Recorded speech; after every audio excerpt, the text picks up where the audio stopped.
Welcome to episode 43 of our Football Manager Hobo to Hero series. So, it's another lazy, this time Sunday morning. I covered the sun this time out, but the reasoning is basically the same. Might as well do another stream. And the next match coming up this episode is us facing PDRM. So, this is another must-win, looking at the league table. That said, let's take it slow and methodically. But given that this is throughout the week, I estimate that this stream will take for 1.5 to 2 hours. Yeah, obviously you will know if I adhere to that. So, there's some stuff to go through actually. First of all, I want to say thank you to the community on Discord. There has been some feedback there, and I want to include that in this stream. So, first of all, as Sharon Nullet puts it here, the new backup goalkeeper looks nice. I am not so sure, but his performance in the last match was fine. So let's talk about him for a second again. So Alex Palai Chin Siu Sum, I probably butchered that. He has his personality going for him.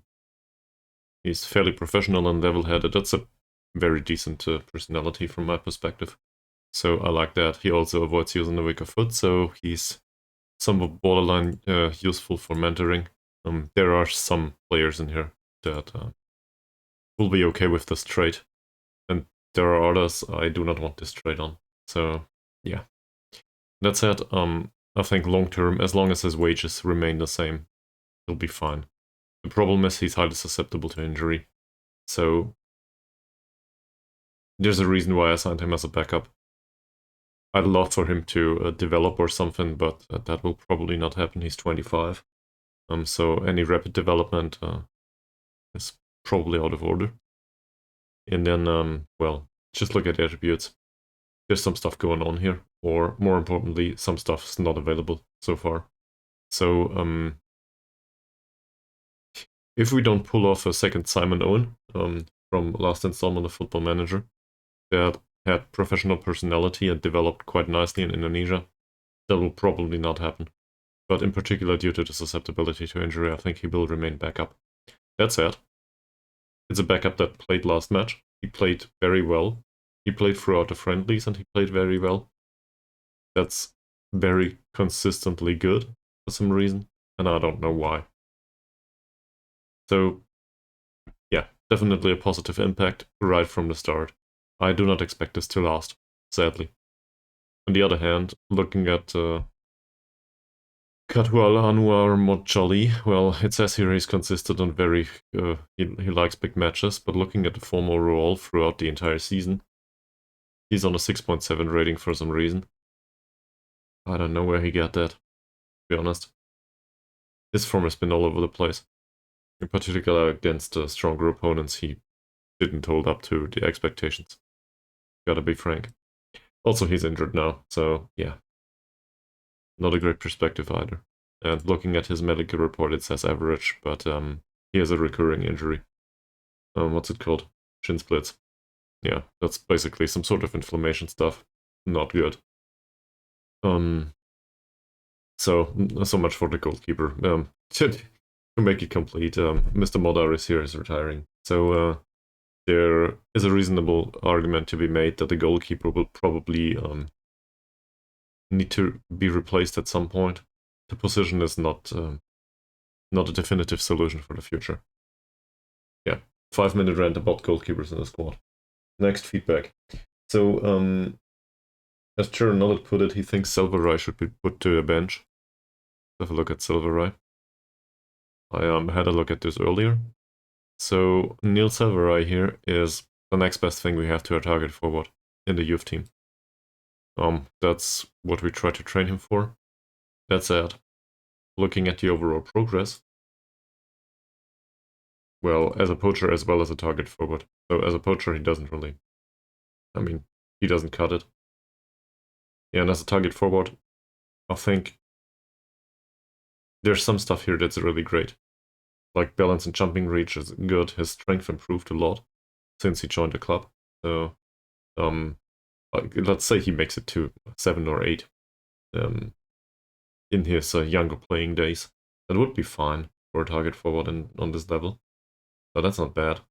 Decision making and composure is really dodo. I think Charon has a point. The problem is there's always cost of opportunity. And if he doesn't make it to, say, 1-star level at the age of 19, so in the under 21s, we will probably not keep him. He's cheap for now, though. He's on a non-contract, which, well, he doesn't have any resale value either. But I think the minimum we can offer him is 70 euros per week, if I'm not mistaken. Oh, it's 55 he wants. Well, okay. So obviously we could try to sign him for 30 euros a week. But then again, there's not much development in him yet. So I'm not sure about that. Maybe give him an adhesion contract and try to generate some resale value. That makes sense. Like this. Under injury, I don't know. And honestly, I don't care. It's too far away, he says. Okay. Well, in that case, fuck off. So there's that. I think there is an opportunity here, and Geronella has it right. I'm not so sure if I want to promote him on a permanent basis. I think that's something I do far too early, far too often. I'll keep him in the under 19s, and if we need somebody in the senior squad, we can use him. I agree with that. There's a bunch of other candidates down here. Salvador is the oldest though, so he will be promoted to under 21s anyway next season. Next. So there was the question if the players of the under 21s are available for the under 19s. I answered that by, well, the league rules really. Under 19 competition expects us to have players. Where is it?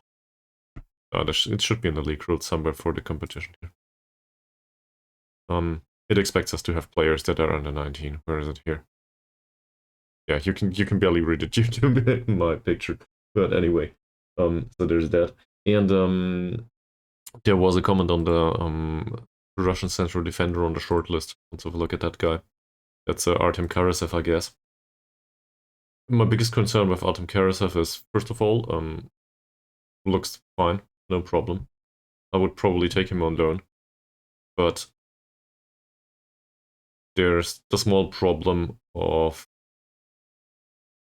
well, I don't know. I can't scout him. He's outside scouting scope. And we don't have money to send a scout there specifically. And he doesn't want to come for trial. So either this is a blind signing, or, I don't know, composure's low, aggression's pretty low.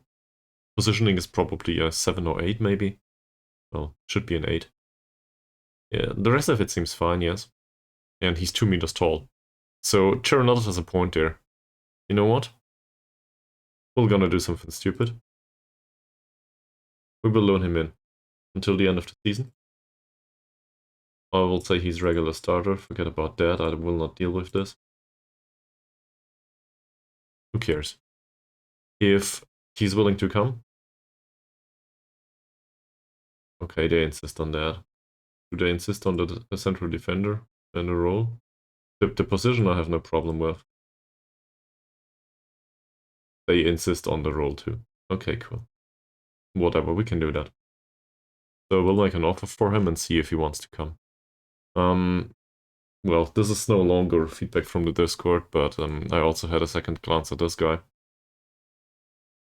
I have my doubts about the personality in particular. On the other hand, I gotta say, it's really hard to come by somebody with 3-star current rating that is on 6 euros per appearance. So if we could maybe reshape his personality a little bit, that would be nice. Or phrased differently, I think he has potential for some development in the squad. But on the other hand, there's also the opportunity just to generate some resale value, because he's in a nobody's country right now, in Eritrea. I think he is. Yeah. So very sorry to phrase it like this, but in footballing terms, he's cheap. and well, he will not do anything there. He has Swedish second nationality. That's probably how we know about it, because my manager is Swedish. So this also means he speaks a few languages, which will probably not hurt. In general, I do not know if this guy will be worth it, but for the under 21s, sure. To generate the resale value, sure. Can we loan him out? Well, I certainly hope so. And training would be fairly easy for him too. Looking at this. So he needs dribbling, and he needs to get faster. Also, in case you hear the children in the background, that's from outside. I should probably close the window at some point. In case you don't, well, then you don't. So let's try to sign him for the resale value. And we will try to loan him out, yes. Make him a future prospector. That's fine. Easy. Okay. So we'll do the same here. We'll try to give him some sort of adhesion contract. That's the minimum wage we can pay him. That's probably because he's a foreign player. We'll put in an optional extension here. 1 year is fine. Put this in here. Put in a wage drop. And for good measure, an injury release clause. Do we know if he's susceptible to injury? Doesn't say here. So, given how allergic they usually are to this clause, I will probably throw this out. So let's try this. He says we're so close. So, okay.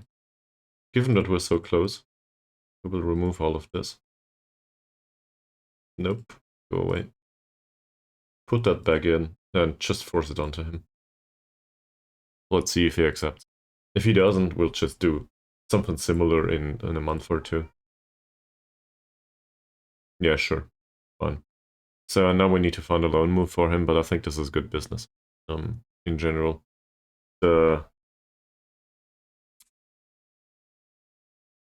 70 euros per week are expensive, but on the other hand, if somebody covers that, it is fine. If they don't, we have a backup and right back position, which is also something that Chernald mentioned. He said, who's the right back? Where is he? Amran.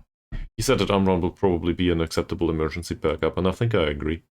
In particular, given that he double dips as director of football and, well, even as a scout, I think, these days. We renegotiated the contract with him. So for 30 euros a week, that's a steal. Even though he doesn't serve any purpose in the senior squad, other than being an emergency backup and really just in emergency situations.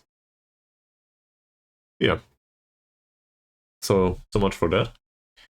Now we'll skip forward a little bit. But prior to looking at that, we need to do player feedback, and I need to close the window, so BRB.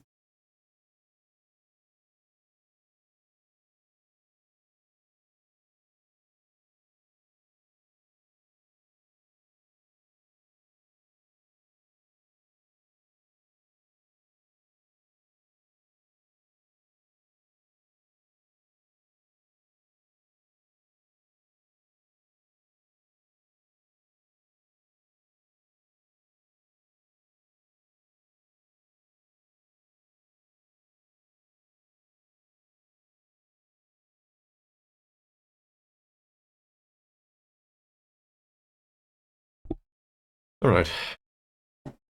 So, player feedback. Well, our feedback for the players. So let's have a look at what happened last time out. We defeated Perak 3-0. And whilst I'm quite happy with the result, which was within the realm of expectation, but also, well, direly needed if you do not want to get relegated to push somebody further down. That is a direct opponent against relegation. So, or in the, I guess in the face of relegation, whatever. It's great to know that Chin Seo-sum turned up in his debut basically and had a really great performance.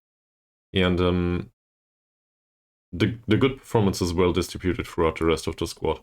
I have my doubts about the performances of Fakrullah, Badrul Hisham, and Mazrin. In particular, Fakrullah, I think the 6.7 is it's too positive for the amount of for the quality of performance he delivered.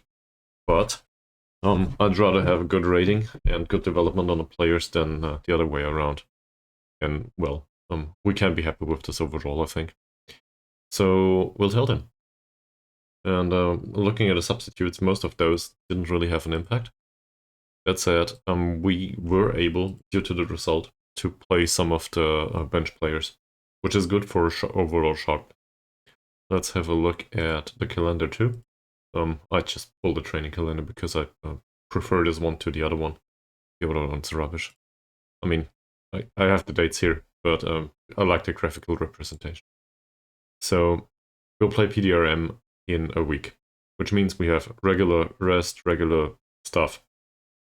The most important part is not to hurt anyone, but on the other hand, there's also an opportunity to train well here. So, box standard, we'll go with this. And as you can see, I set this up to match Saturday and match Friday schedule. This should be fine. At least that's what I'm hoping for. So, is there anyone in particular that needs a rest? Not really. We rotated a lot. We can argue that Ankun should probably not deal full-time, but he doesn't. So he's back in training now, but yeah, not by much. And he will probably not start the next match if I can help it, and I can help it. That said, who knows? Maybe there's a problem with McManamy or something. I don't know. Hopefully not. But he's prone to this kind of stuff, so. In fact, there's an argument to be made that McManamy shouldn't train full-time and should be on lighter training workload most of the time. I don't know. So I wanted to give players some feedback. Let's skip through the squad. By the way, none of these have perfect morale right now, so it's perfectly fine to do it now. He didn't concede. Plain and simple. It was a fantastic debut. And he will probably accept it given the personality, so yeah. No use talking to him any further. Christopher didn't play. Chuck still did. He came on in minute 60. He had 9 passes. No other interaction. Well, he failed at 1 tackle and hit a few headers. Given that he just returned from injury, this is fine. We're really going for recovery here. So we'll pray the passing. Pray. We'll also pray that he doesn't hurt himself. But we'll praise the passing here. That's it. And maybe warn him about the lack of movement. Or chances created.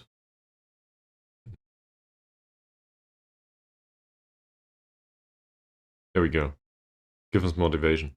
That said, it's likely that the old guy will start another time as I move in.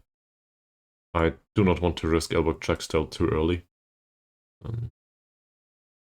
As Mies put it yesterday, we should probably give him to Stuttgart. They were absolutely unable to hit the back of the net yesterday in in real life. So yeah, they could have used a decent striker.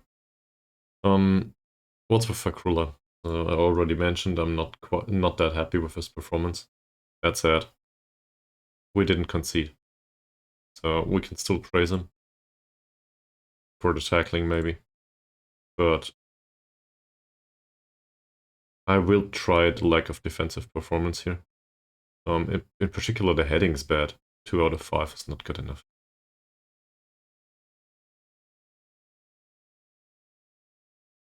We'll do that. That worked. Okay. I rarely do that because, well, there's rarely an opportunity for it.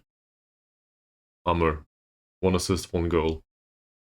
I have a hard time coming up with an idea about any criticism here. Funnily enough, I think we'll go with the tackling. Because that's 2 out of 2.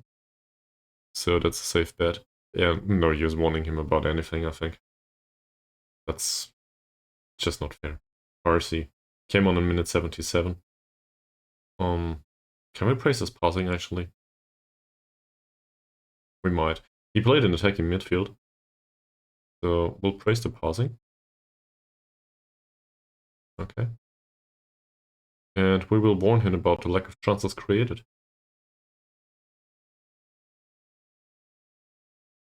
There you go. This is the first time ever that we used him in that way, and well, I do not see us doing that anymore.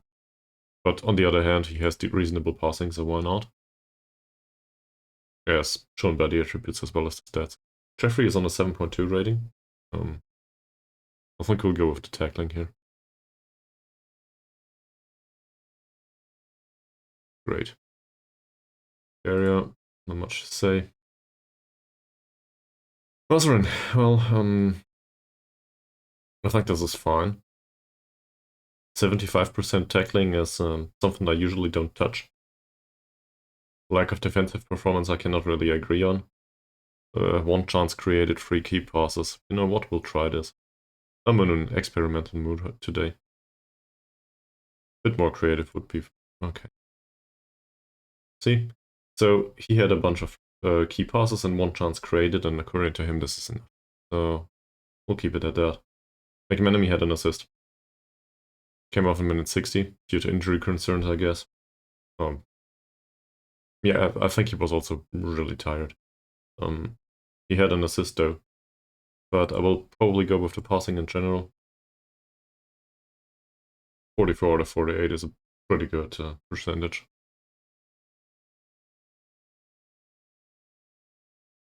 Nazarudin. Yeah, he scored. We'll go with that. He also had 1 out of 1 tackle, but I think the goal scoring is more like it.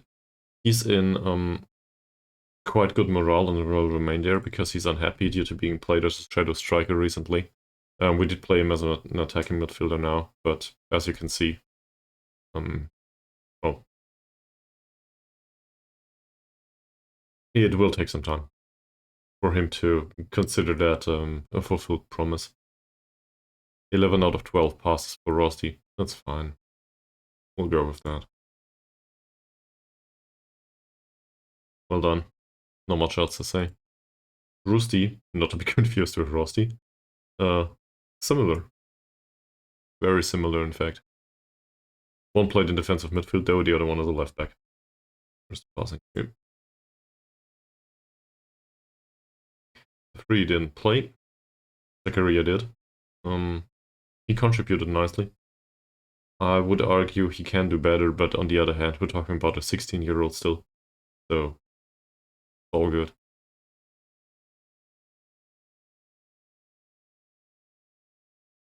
That 1 tackle was not enough, though. So in the long term, I expect him to have more of an impact on the game. Summary, 1 goal. I guess we go with that, right?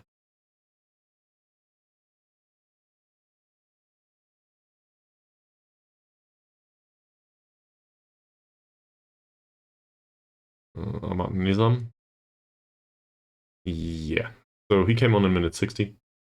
No misplaced pass. No bad tackle. Great impact overall. And we can praise any of those. Even the chance created would probably go down well. Oh, maybe. Let's not risk it. Asamuddin, 7.4 rating. He didn't score, but in his role as a striker, he did contribute a lot to build-up play. So, also he won 4 out of 4 headers for some reason. I don't know why that is, but he led the line beautifully, and we will tell him. Good work. Badrul Hisham, well, he came off after 60 minutes, and I think his replacement played way better. So that's something, it's a concern for the next time, I think. On the other hand, maybe the opponent was exhausted. We'll criticize him for a lack of creativity though. There you go. And, well, 1 out of 1 tackle is still a positive, so I guess we go with that. Baru didn't play. He did, but we're back at the start. Alright. So there's that. What did I just say? Nizam played well in comparison to Badrul Hisham. Well, let's hope he gets some sharpness throughout the week. He did have some time on the pitch, so that should help. Oh, I also should probably look at the scouting report. Forgot about that.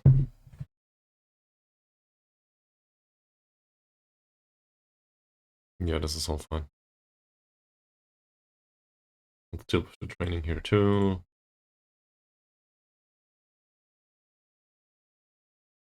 No matches in that week either. Alright. Scouting report, what does it say? It says we do not have an analyst first. That's great. We have an analyst, he just didn't bother to go there.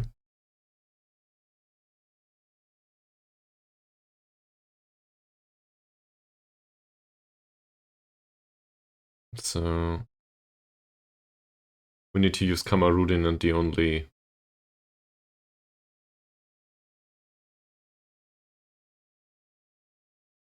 That's not what I'm looking for.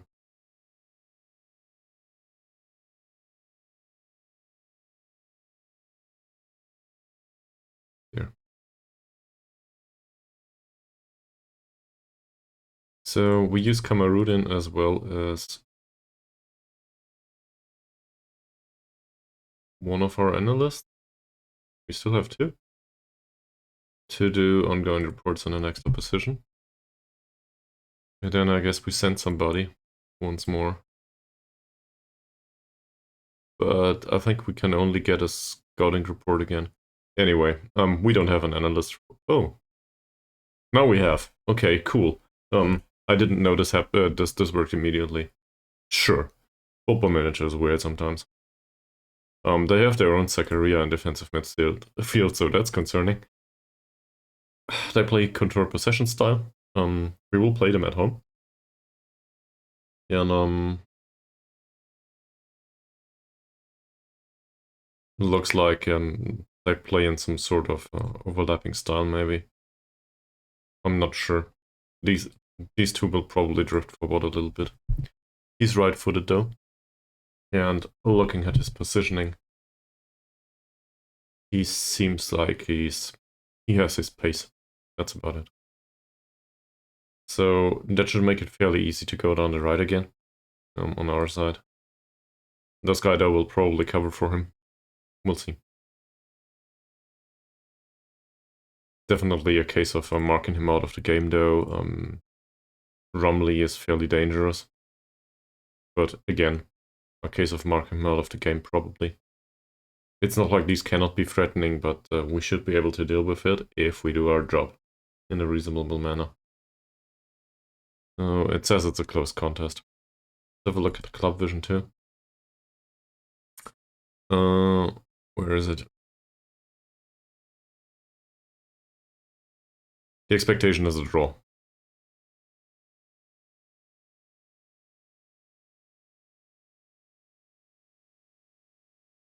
Okay. If the expectation is a draw, we will need a win.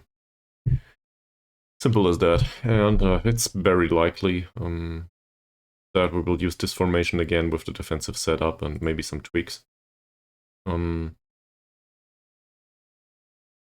Looking at the overall demeanor here, this seems like we should stand a good chance as long as we play our stronger players. So hopefully Jack still will make a comeback from the start, but he returned from long-term injury, so I don't want to risk it. We'll need to wait and see. What's his sharpness? Yeah, it's shit. It doesn't exist. So it's likely that Asamuddin will need to play another match. That said, there's worse things than Asamuddin playing one more match. Or we could play one of the youngsters from the under-19 as suggested by Ronald, but I think we established that the guy is not ready for first team duties yet. In particular, not starting. We could though. Maybe Ronald's got it right. Let's give him the benefit of the doubt here. We could compare this guy to Asamuddin. Okay. So Asamuddin's a better finisher, has good vision, has good technicals, and mentally he's better. Whilst Sarawak, more on the physical side and in the air, basically. That's not really surprising, given that Asamuddin is in decline. So it's a question of what do we need? Let's have a look at the opponent, won't we? Hmm. I seem to be confused here. So let's have a look at the central defenders in particular. Well, we need both, because this one knows how to jump.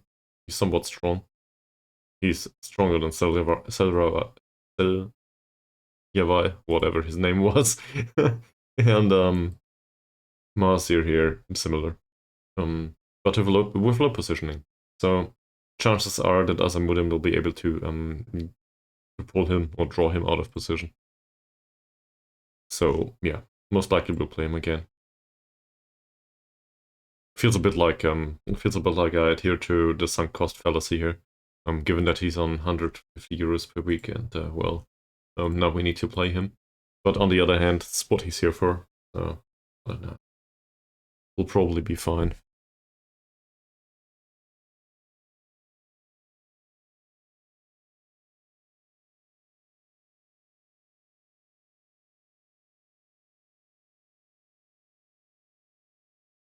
Oh, that went well. So Yilmar will join the club for 70 euros as a future prospect. We'll put him in the under 21s. And we will try to find a loan move for him immediately. I also want to compare him to Badrul Hisham again, just to be sure. But I think in a medium term, he will probably be able to replace Badrul Hisham, who, funnily enough, is skill-wise more gifted than Mazrim, I realized recently. So he's in the under 21s now. This is fine. He's also listed for loan immediately, as we determined.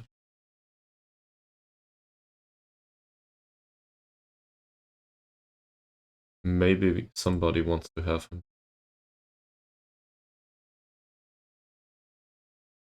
Well, let's make it a important player. I just want him to play.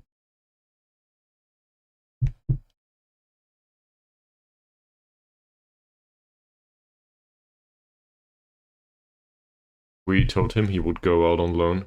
Nobody's interested so far, sadly. Let's do it again.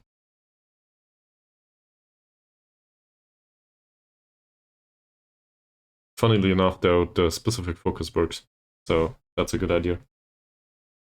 I realized in some installment of Football Manager that sometimes you can put players that you want to loan out in the shopping window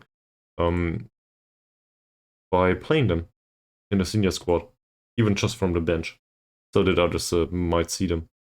He has rejected the loan offer, so yeah, great. No interest available.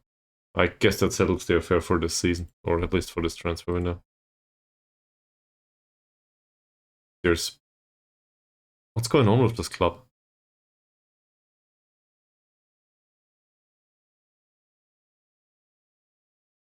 There seem to be a ton of players here that do not want to stay with them.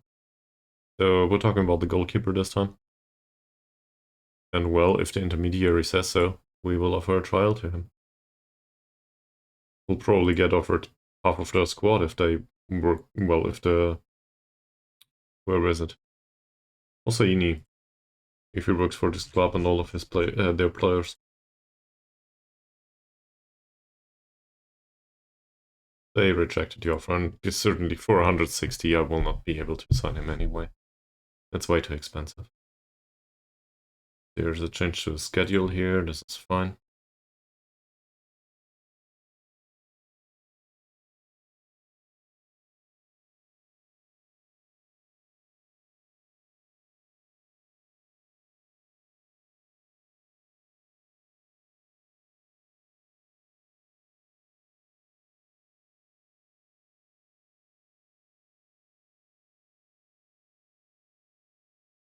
Rusty's injured. That's bad.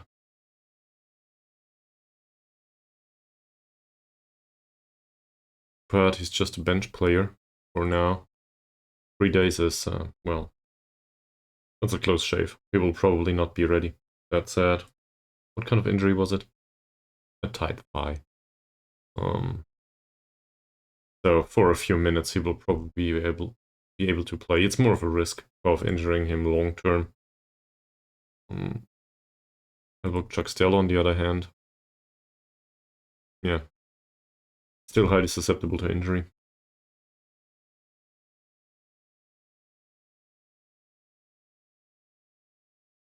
I guess we should be happy with the recent performances.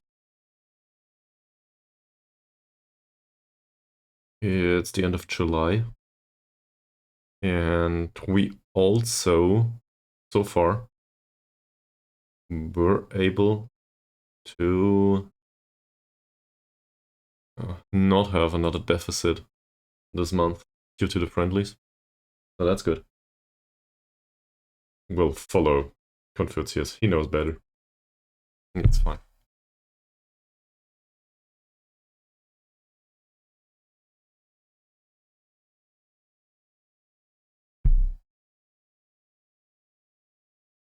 No. Carlos da Costa Lima played well. Well done, sir. I know it's only under 21s. I guess it's some sort of cup competition, I'm not sure.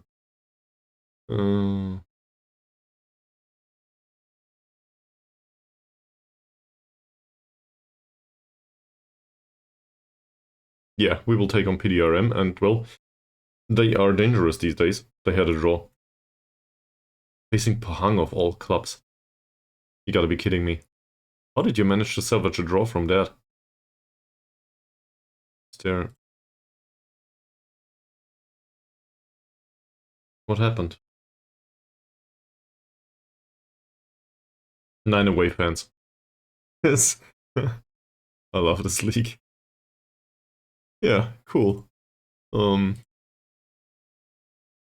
So PDRM are on a high right now in comparison to the remainder of their season. Losing 4 matches prior to that. Hopefully... No. No.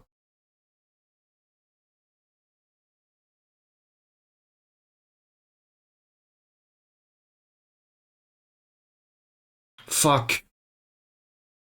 We will lose the technical director / assistant manager.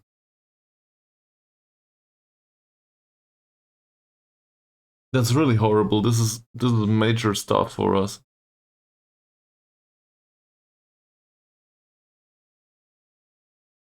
Ankun's back in training. I can't do anything about this.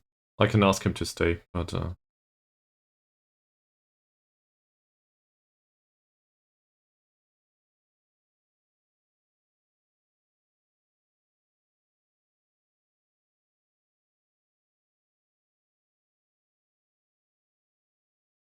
well, Mr. John Moreno Martinez.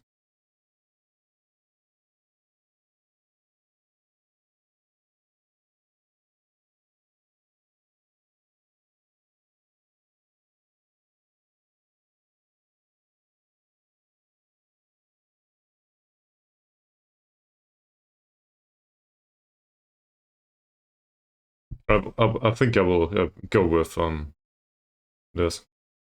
That he's an important and valued member of staff.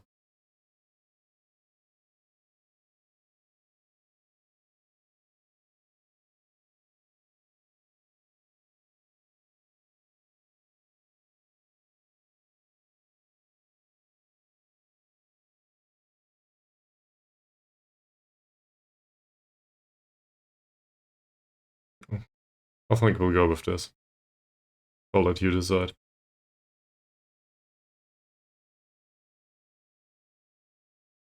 He won't be around. He'll leave. Which means we need another staff member as an assistant manager. I don't care about the technical director.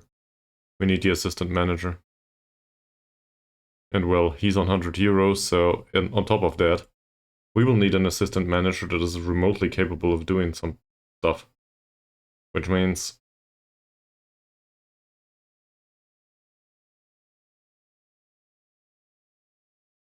Let's go back to this. He has knowledge in China and Spain.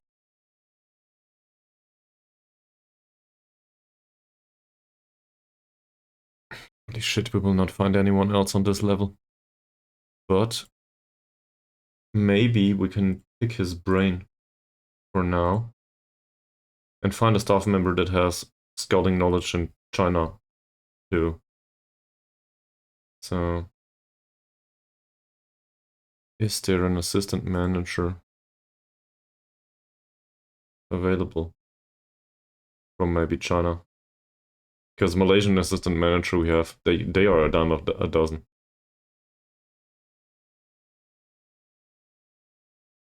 Right.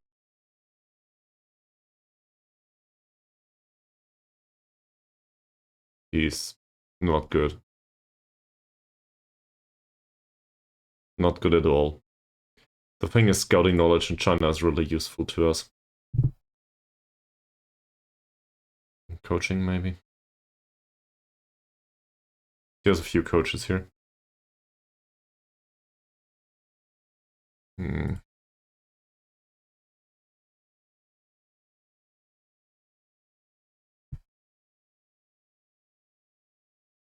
Well, I like the personality. Don't like the capability as an assistant manager.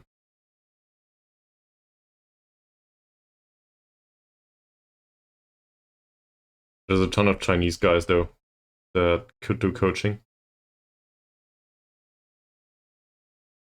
So chances are one of them would be willing to work as an assistant manager, maybe. Let's slap into attributes for the assistant manager there. See if any one of you is remotely capable. Yeah. Sang-Hu, for example.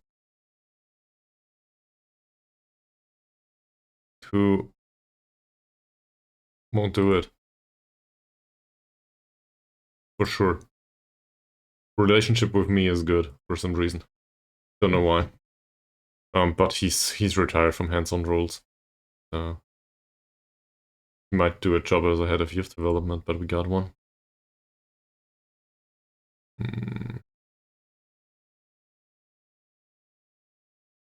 Any other nationality, by the way? This entire sample? Then Chinese and Malay? Yes. But he's a sports scientist. Well... No.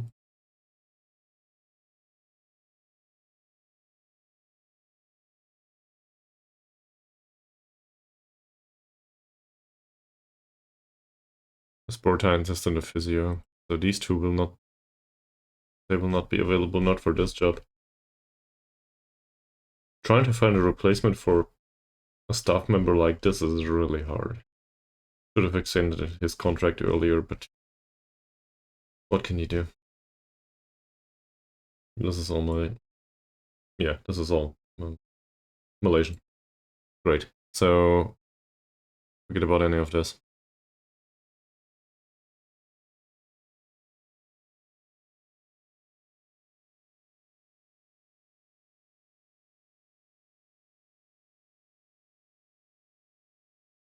I was just saying, no, just willing to say I'll pick a random one, but I won't.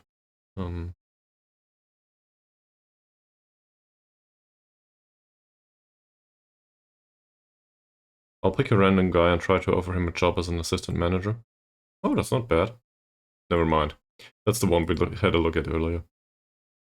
He's not bad either.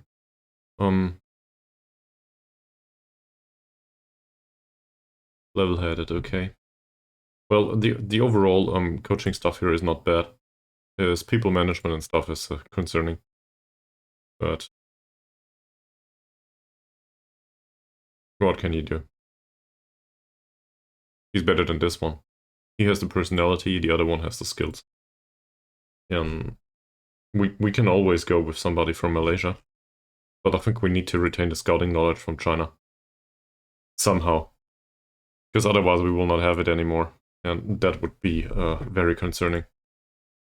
I want that scouting knowledge to remain at the club. So we need to give this guy a contract as an assistant manager, if he wants to. Or we don't. Give him a price tag. It's not that important to me. We can also... Well, how's the price tag on, say, this one? 240. Okay. So maybe he's less expensive. Yeah. No.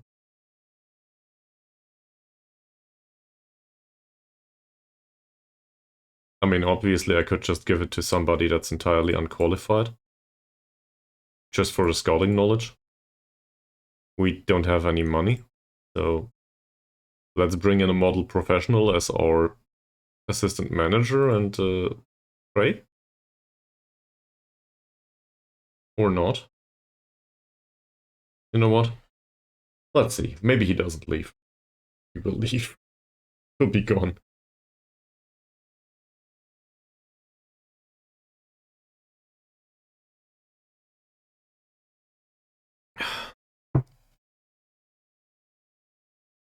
Transfer offers.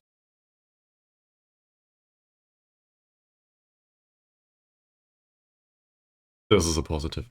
Okay. So Confucius still does the press conference.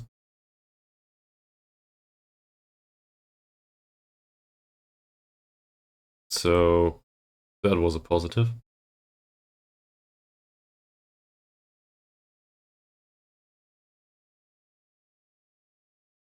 In Eritrea.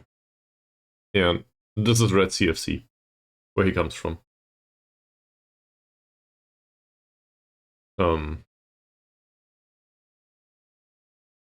They're basically saying they will pay his wages, and they do want to not play him.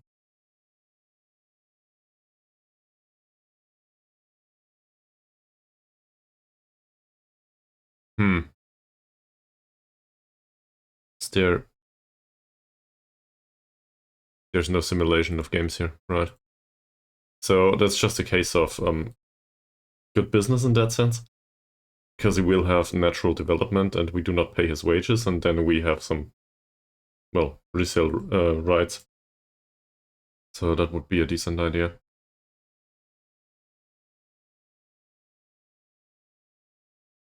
I'm conflicted. I could deny these or not accept it, reject it. That's the word. I could reject it, and then try to offer him out again with a fee. But I think I will not do that. In fact, I will stall this one. By Red Sea. It's still an appropriate amount. And we will accept this one. That seems fine.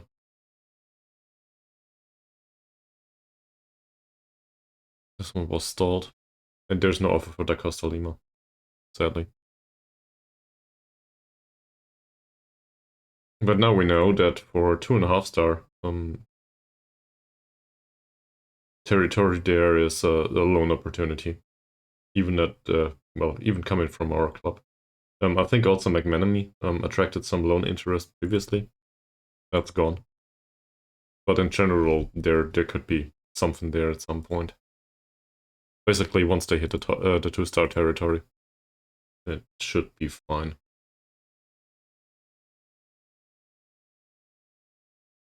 Our match tomorrow, yeah. So, let's talk about training.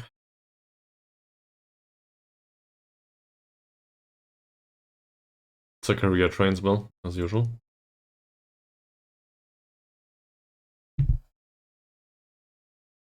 RC trains well. That's good. Jeffrey trains well. I still think this is yeah, an accident waiting to happen, but whatever. As long as it works with him on loan with us, okay. Our new goalkeeper trains well. That's impressive, actually. Maybe the susceptibility to injury will not be the end of his career. I doubt it, though. On the other hand, goalkeepers, whilst they can hurt themselves just like everyone else, particularly in training, I think they do not run that much of a risk due to being exhausted all the time. So maybe that's a slight improvement in comparison to the remainder of the squad. Or the... prospect of being injured half of their career.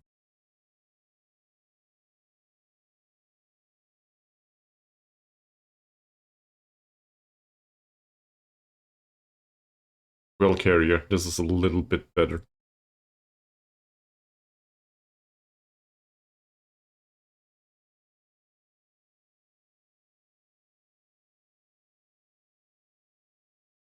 If he had any development, some club would probably be interested.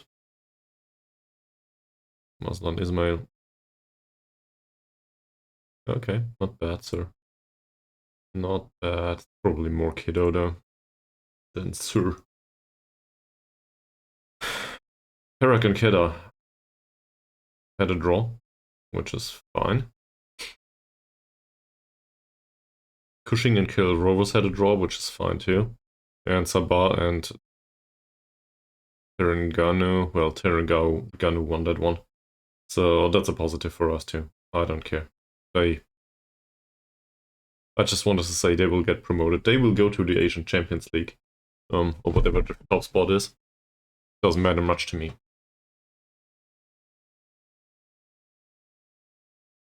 Quite funny that Johor DT do not seem to reach international competition. Well, for the time being, that is. It's not determined yet.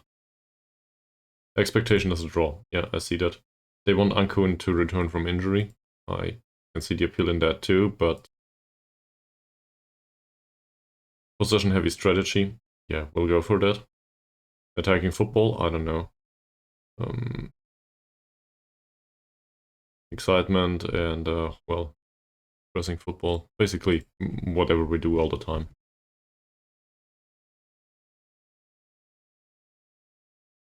Starting Nissan. That's really what I'm going for. He played 30 minutes last time out. Apparently this was not good enough though. For his sharpness, that is. Yeah, and it seems like some of the others are in decline too. From a sharpness perspective, I don't like that. Maybe we'll need to replace one of the sessions next time out with some match practice. That, or we include another friendly midweek.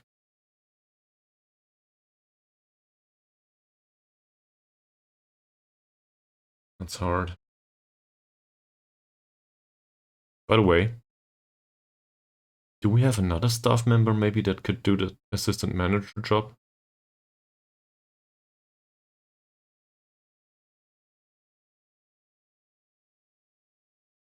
Gopal Mohan, for example. Nah.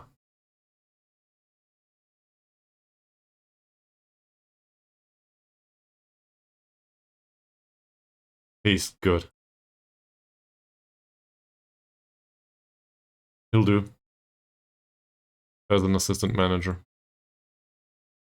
I would be willing to offer him the job, so then we can replace him as a coach.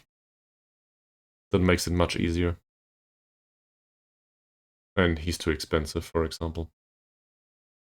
He could do too, but I don't want him to be assistant manager. I think that's the contracts for more than 100 euros will need to run out. He will want me at some point saying this. Okay.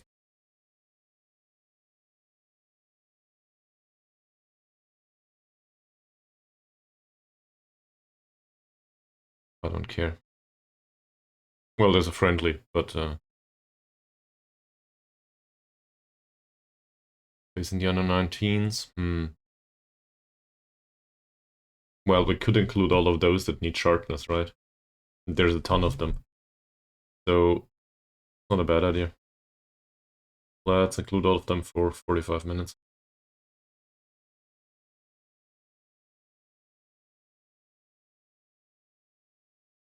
Yeah, sure.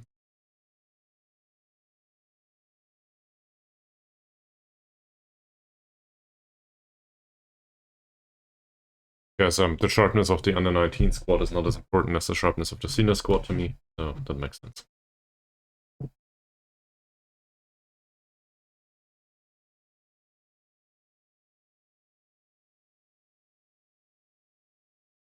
Okay. Let's get this thing going. So, it early crosses. Meh. As always, defensive setup is required and blah blah. Fine. Do this. Okay, I should probably set up a fruit tactic for this at some point.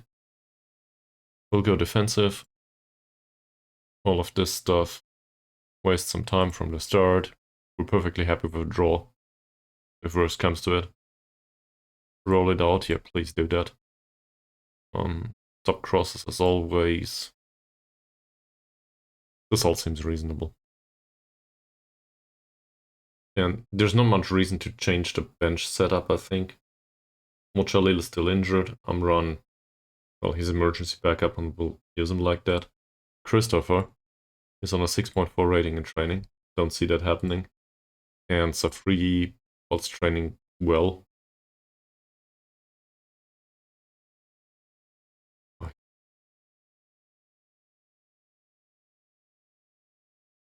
I think we'll stick to carrier for now. The other two here, they'll do. Nazarudin does get better in his role as an attacking midfielder, and well, McManamy luckily is somewhat used to this role. He needs some sharpness. There's a debate to be had about Nissan, starting Nissan, but his last performance was fine. So I think he deserves play. Let's hope that he makes an impact. A positive one, preferably. Lesser dribble less is not a thing for him, so let's not do that. That's due to the fact that he knocks the ball past the opponent, though. Sure. Yeah, and same as last match, I think we can exploit the right wing. We did try that last time too, with a specific instruction. Didn't work, but in the end, overall, he dominated the match on that wing. So that was fun. Dribbling's okay, bravery is low, strength is really low. Overall, this is a fast player.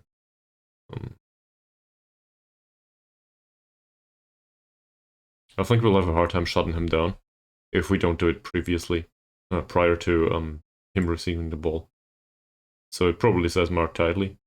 Yeah, it says mark tightly, and I don't know how. He has 12 points off the ball movement and good pace, good acceleration. Anticipation is low. But I think the best approach is to not let the ball get into his area at all. Which reminds me of shutting down players like these. That said, he's really bad. Like, he's fast, and it will probably come back to bite me. But I do not expect him to provide a decent cross. I do not expect him to provide a decent pass. I do expect him to misplace this stuff. So as a result, I think we should trigger the press on him and maybe even show him to the weaker foot. It barely makes a difference, most likely. Could also mark him tightly, but he's too fast. Don't want to do that. Also, I think actually the opposite is acceptable. We should not mark him tightly. We want them to play through him. He's bad. Which also reminded me that I need to run an ad break now, so I guess I will do that. Be right back.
Okay, let's get back to this. Romley, well, Romley's dangerous. I think we've been there. I remember facing him. At least I imagine I remember. Good passing, bad off the ball movement, bad physicals overall, good dribbling sadly. So mark him tightly. And ease of tackles, funnily enough. On the other hand, I will not go with specific instructions here. He is prone to get his team some free kicks though. I don't like that. That said, physically speaking, he's just somewhat fast. That's about it. I don't know if I would be happy having a 19-year-old with these capabilities in the squad. I guess I would be, but he would need some major emphasis on the physical side of the match. Or of the game, not the match. Sorry. Ahmad, his crossing's a little bit better, his passing's a little bit better. Off the ball movement is still bad. We could try to mark him tightly. But I think it's more likely that we'll close him down and show him to the weaker foot and then, you know, just make sure he doesn't provide. That said, same here. I think he's damn fast. That is dangerous. But otherwise, let me put it that way. He's better than his counterpart on the other wing, Mr. Wong. But he's still bad enough that we should be able to cope with it. Emphasis on should. This is the case of a tight mark. Dribbling slow, bravery slow, and strength is somewhat lackluster too, so I guess hard tackles are in order. And mark him tightly. He also has low composure, so in addition to that, we could add all the instructions. Not sure if I want to do that though.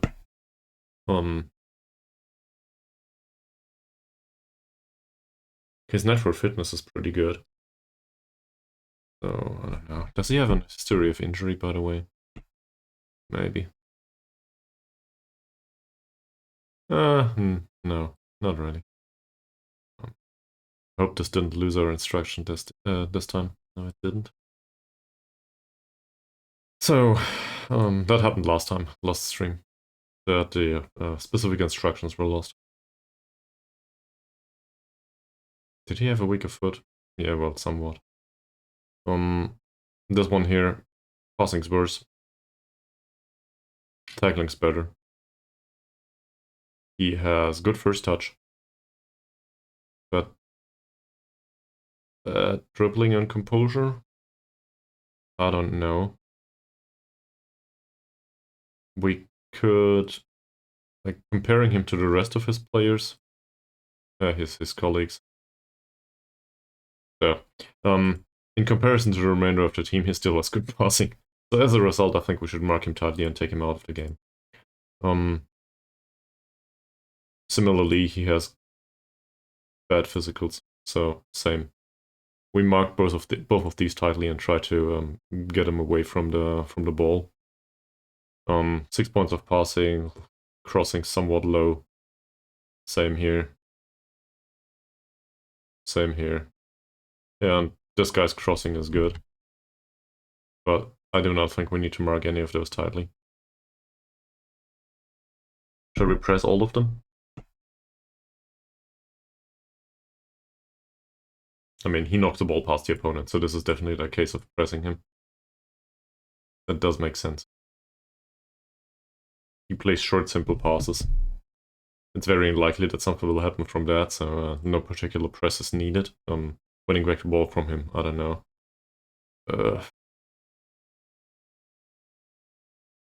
He's a good tackler with really bad positioning, if any.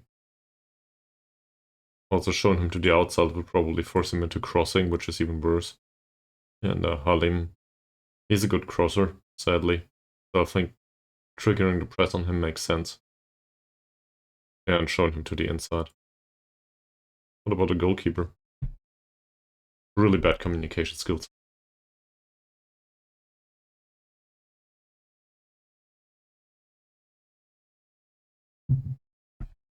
Yeah, the right footed only. So we'll show him to the wrong foot, but that's about it. Not sure if this is... this might be a bit much. Then again, they do have a bunch of weaknesses.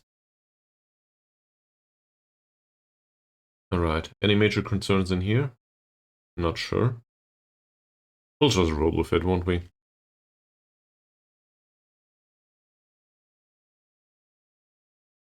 We'll get it done this way. Was it some restraining rating anyway? 7.45. Yeah. We'll get it done this way, this is fine. Okay. Let's go. Asamun is troubled.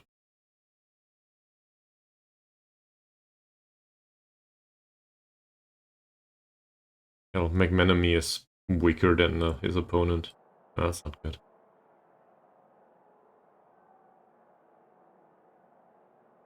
This is a home match and we need to win this match.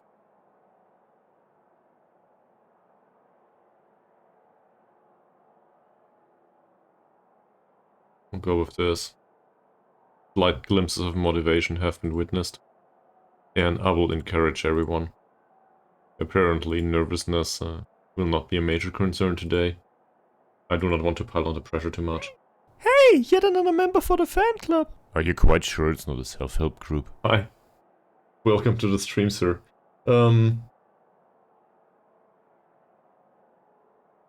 Yeah, you are correct. I agree with that.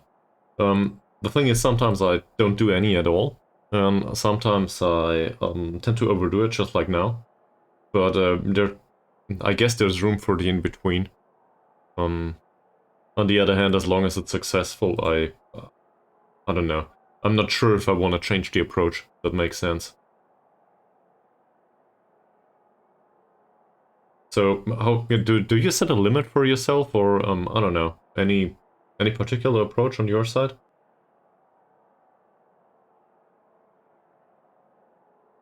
We'll go with that. Yeah, okay. I could do that actually, for now. Confucius, as he was aptly named by Mies, on our stream, is a good assistant manager, even though he considers himself a technical director. That said, he'll be gone basically tomorrow. He had an offer from from abroad. So as a result, we will be graced with no assistant manager going forward, or maybe somebody that is from Malaysia. And well, most likely we will not have high quality assistant management. That makes sense. Save's going well so far, I think. We got the Sarawak United FC promoted to the first league in Malaysia. And well, this is I guess you could call it a journeyman save. We started as a dead-as broke guy from the street and just got hired by some random-ass club. No problem though, because they are broke too. So yeah, it's all good. I would show you the whole stuff. Maybe we can do that after the match if you're interested. But in general, this club doesn't have money. We have a 40k all-seater though that is sponsored by the state. So there's that. For now though, we need to win this match first and foremost. And this is really important because it's well, we are fighting bravely against relegation with no budget whatsoever. So we need to defeat our primary opponent PDRM. They need to go down so we can stay up. This is all the goal we have for today. Worked well last time out. We had a 3-0. Yeah, and in case you're interested in anything about this save, feel free to ask away. Going on here. Yeah, okay. Yeah, but we ended up here on accident. Just like in FM23, where I ended up with the Hawk Delta AK in the middle of nowhere in Sweden. So, in case, it's probably worth pulling Google at this point and having a look at Sarawak United FC's position. They are situated on the island I think is called Borneo. The majority of Malaysian clubs though are not on Borneo, so as a result there's a lot of expenses. And basically no player material interested in joining us, or acceptable staff members really. So prior to being promoted to this league, we also had no foreign players whatsoever, because, well, we wouldn't have known about it, and also it wasn't allowed. As a result, this is, I wouldn't call it Football Manager hard mode again, but it feels vaguely familiar to the save and Jitterhawk Arcade that we did last installment of FM. So, it's interesting. I seem to stumble into these things. That said, I like it. Yeah, something like this. But then again, as I said, I like it. And the board does not expect much so far, which is a positive. They just do not want to get relegated, and, well, so far it looks like we can achieve that, despite having, like, I don't know, a 10th maximum of the budget of the next club in the league. And there's also whales in this league, like Johor DT. They have a budget in the millions, and we have like 60k per season. Don't let him shoot! So, are you doing, I guess you're doing a particular save yourself. What's it you're going for these days?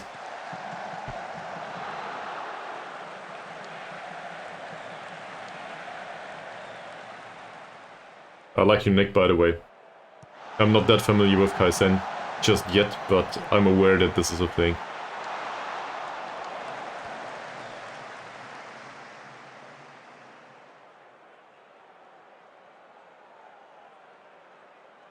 Come on. Ah. Oh, nice. I never did that. In fact, I think I spent most of my time on the lower reaches of the game. But that's just, well, you know, if you start every save as a hobo, for some reason you never end up with Manchester City. I don't know why that is, though. There's probably social commentary to be had here, but luckily I'm just a computer scientist.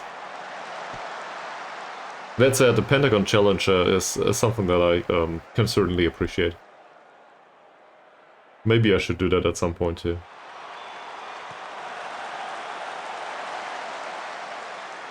It's fun though, and it makes you look at the game in a very different manner. Just think about staff signings. Everybody, like, if you're used to Manchester City style, or I don't know, something else along the lines of that, Premier League basically, you go for, these are the highest batches and we will spend the money here and we will spend the money there, no worries. We'll be able to afford that. Oh, it was a good save, sadly.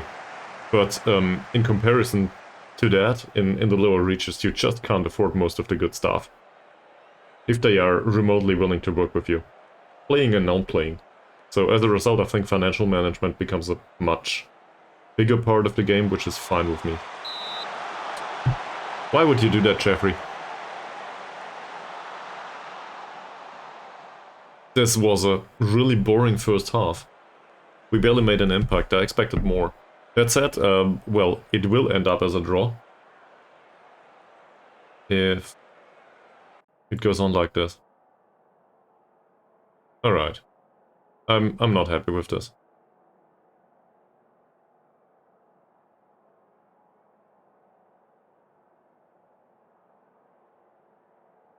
Ah, I see. So, yeah. That's cool. Did you... Milford FC? I need to Google this. Sorry, man. You probably heard at this point, I'm from Germany, so I'm vaguely aware of this club or that club, but... in South Africa, yeah. Okay, I think South African clubs are prone to sign hobos, or unemployed people, at the start of saves these days. Yeah, well, but it's a common approach, I think, if you start some sort of unemployed save these days, just because there's like 3 or 4 clubs in South Africa that are without a manager at the start of the game. So it's basically this, or 2 clubs in Wales, or, well, this club. There's a few others that are available, but I think something in Serbia is available too. So, yeah. it's common that you end up in South Africa. I never did management in South Africa though. How's the league? Anything in particular that comes to mind? Foreign player rules or stuff? I don't know. Never did that. So, he's demotivated. Why?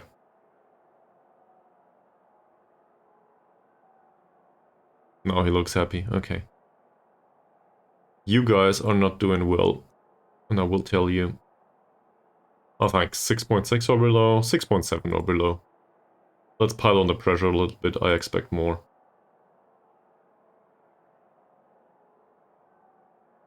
That worked.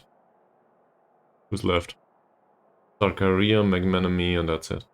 And we will probably sub off players in minute 55 or something.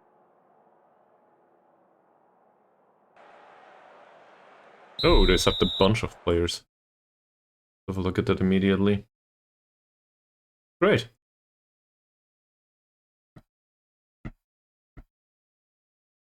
His passing is a little bit better. His crossing is not good. I think we'll go with this. Do we need to mark him tightly? Probably not. Let's not do that. Karim, 5 points of passing. Good tackling. Don't need to mark him tightly either. First touch is bad, composure is bad. Press him. Hopefully we can win the ball back from him. And then there's Mr. Harry. Well, Mutharid Imran Hari. So I guess Mutharid is his actual name. The rest is the father's name, most likely. Good passing, sadly. This is way more threatening than the other guy.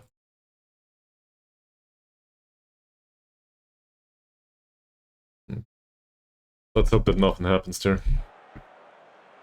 We really can't afford to lose this match.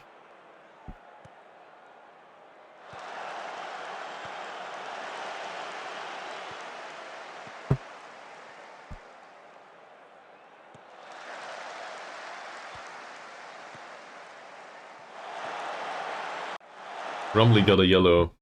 Well, that doesn't help, does it? I probably should have encouraged the team and stuff in the first half. That's their Zakaria, not ours. That is on a yellow card now. Azamuddin with a free kick. Hammer. Will there be a cross? Ooh. McManamy. Azamuddin. Hammer. Holy shit, how can you not get that one into the back of the net? There were a bunch of situations there that were definitely destined for a shot. Didn't happen though. Mazrin, Jeffrey, no, not Jeffrey, Rumley.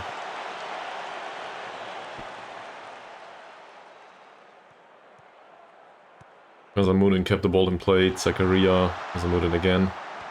McManamy. Interesting distribution of players, actually. What the hell was that?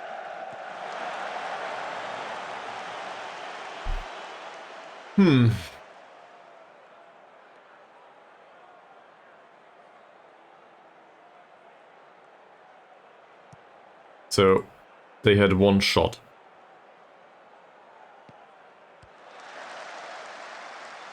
I make this a 1-0. I'm not so sure which way it will go though. Don't let them shoot. Okay. Well, this was low grade. Because he took the shot too early, I guess.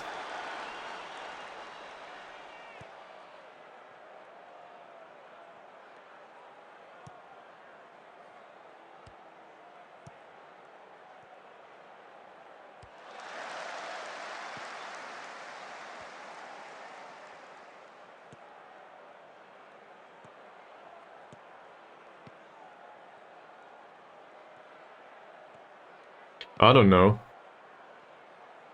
I'm not sure if this is the way it works. It can certainly feel that way, but then again, it feels like this is appropriate and a good reflection of reality sometimes. Stuff like this happens in reality too. So, I'm not sure. Maybe it's just the impact of the rivalry. And you know, facing your own team that is somewhat complacent. You might not see it, but maybe it's still represented in game. And also, there's just plain old randomness. We as humans are not really fit to deal with randomness in the way we should be. We always try to determine patterns. And well, sometimes there is no pattern. It's just dumb luck, bad luck.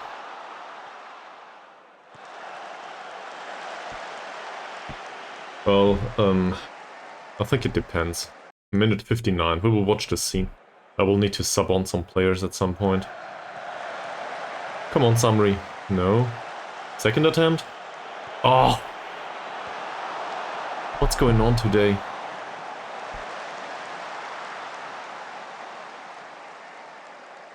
Okay. We'll watch this scene too, I guess.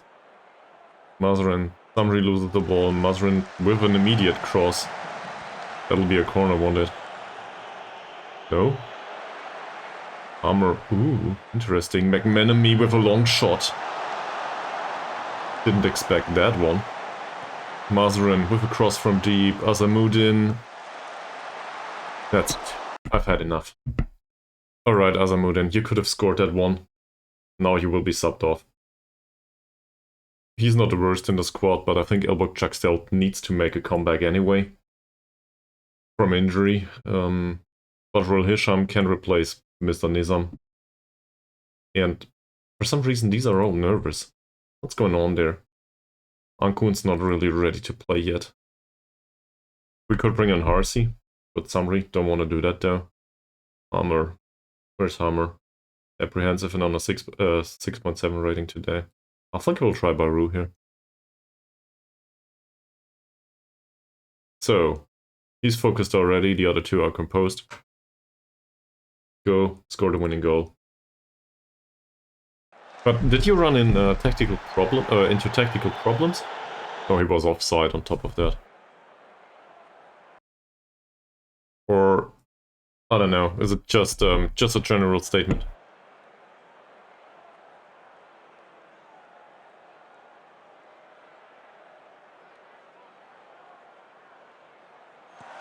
Well done so far. Mazrin with the cross. Well, who's not dead? Win the header. Well, he was, but he didn't win it. Badrul Hisham, Fakrullah. Badrul Hisham again. Fresh on the pitch. Cross maybe? No cross. There's the cross. Samri's not the one to claim this one. Mazrin. Still Mazrin with another cross. Far post. Not bad. We should probably have a look at something. Are they instructed to cross towards target forward? Yes, they are.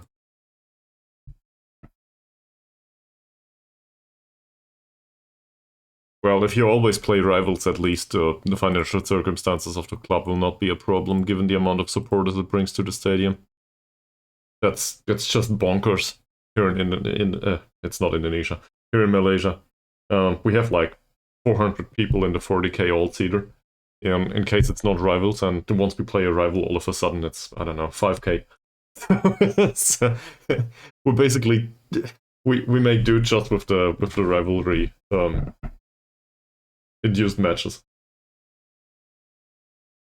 because otherwise we would be broke all the time. Well, I guess we still are broke, but you know, worse, even worse.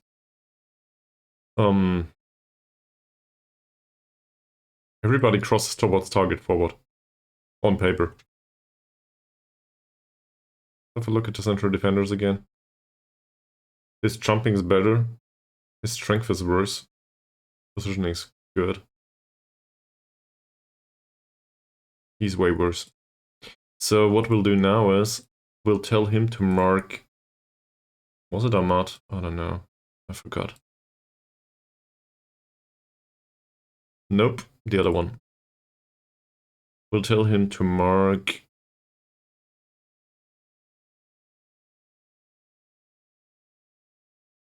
Where's the central defender? Here. Karim Tidley. And we will float the crosses, I think. It's set up to go towards target forward anyway. So that should be a mismatch most of the time. It is? So are we talking about 400 people in the stadium, and it's a similar size, or is it the other way around? Where do all these people come from?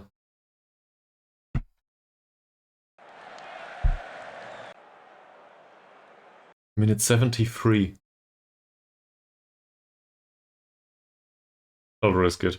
I'll bring on Roosty as well as Ankun. I think it makes sense now. Yeah. And we'll go positive. We played around with them for long enough. We need 3 points here. In fact, I will also go higher tempo here. I should be somewhat used to it. Yeah, no problem whatsoever. Don't be nervous, Ankun.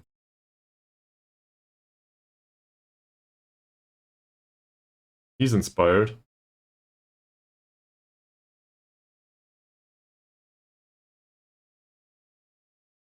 Not bad. At least it seems like I know how to talk to my players.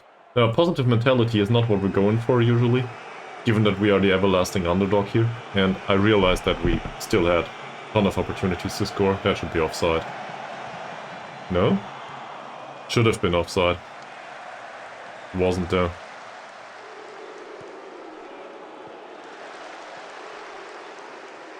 We could also stop wasting time, maybe. Let's do that too. Come on guys, bring it on.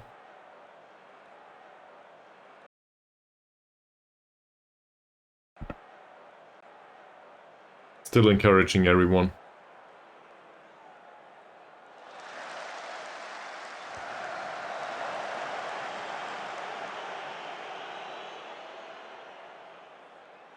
Hopefully this will not be one of these matches that is decided by an individual mistake. I've had enough of these.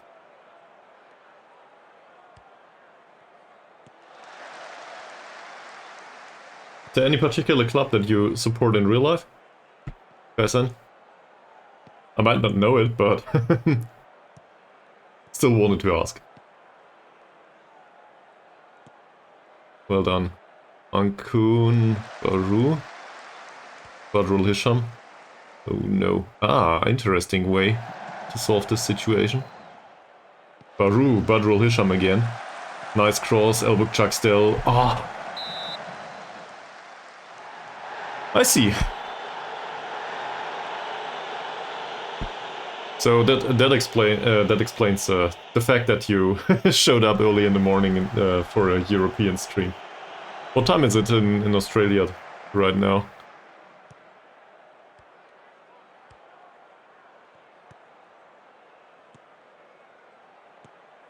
$8 p.m. Yeah, okay. That's it's 11 a.m. over here. It's basically an early Sunday stream here. That's it. We labored to a draw. That's...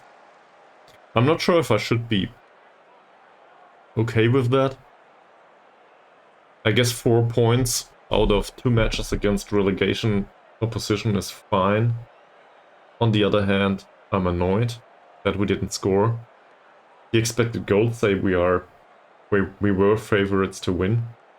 We shut them down basically to nothing, which is fine. I don't know. At least I can show you the circumstances of the club now if you're interested. So...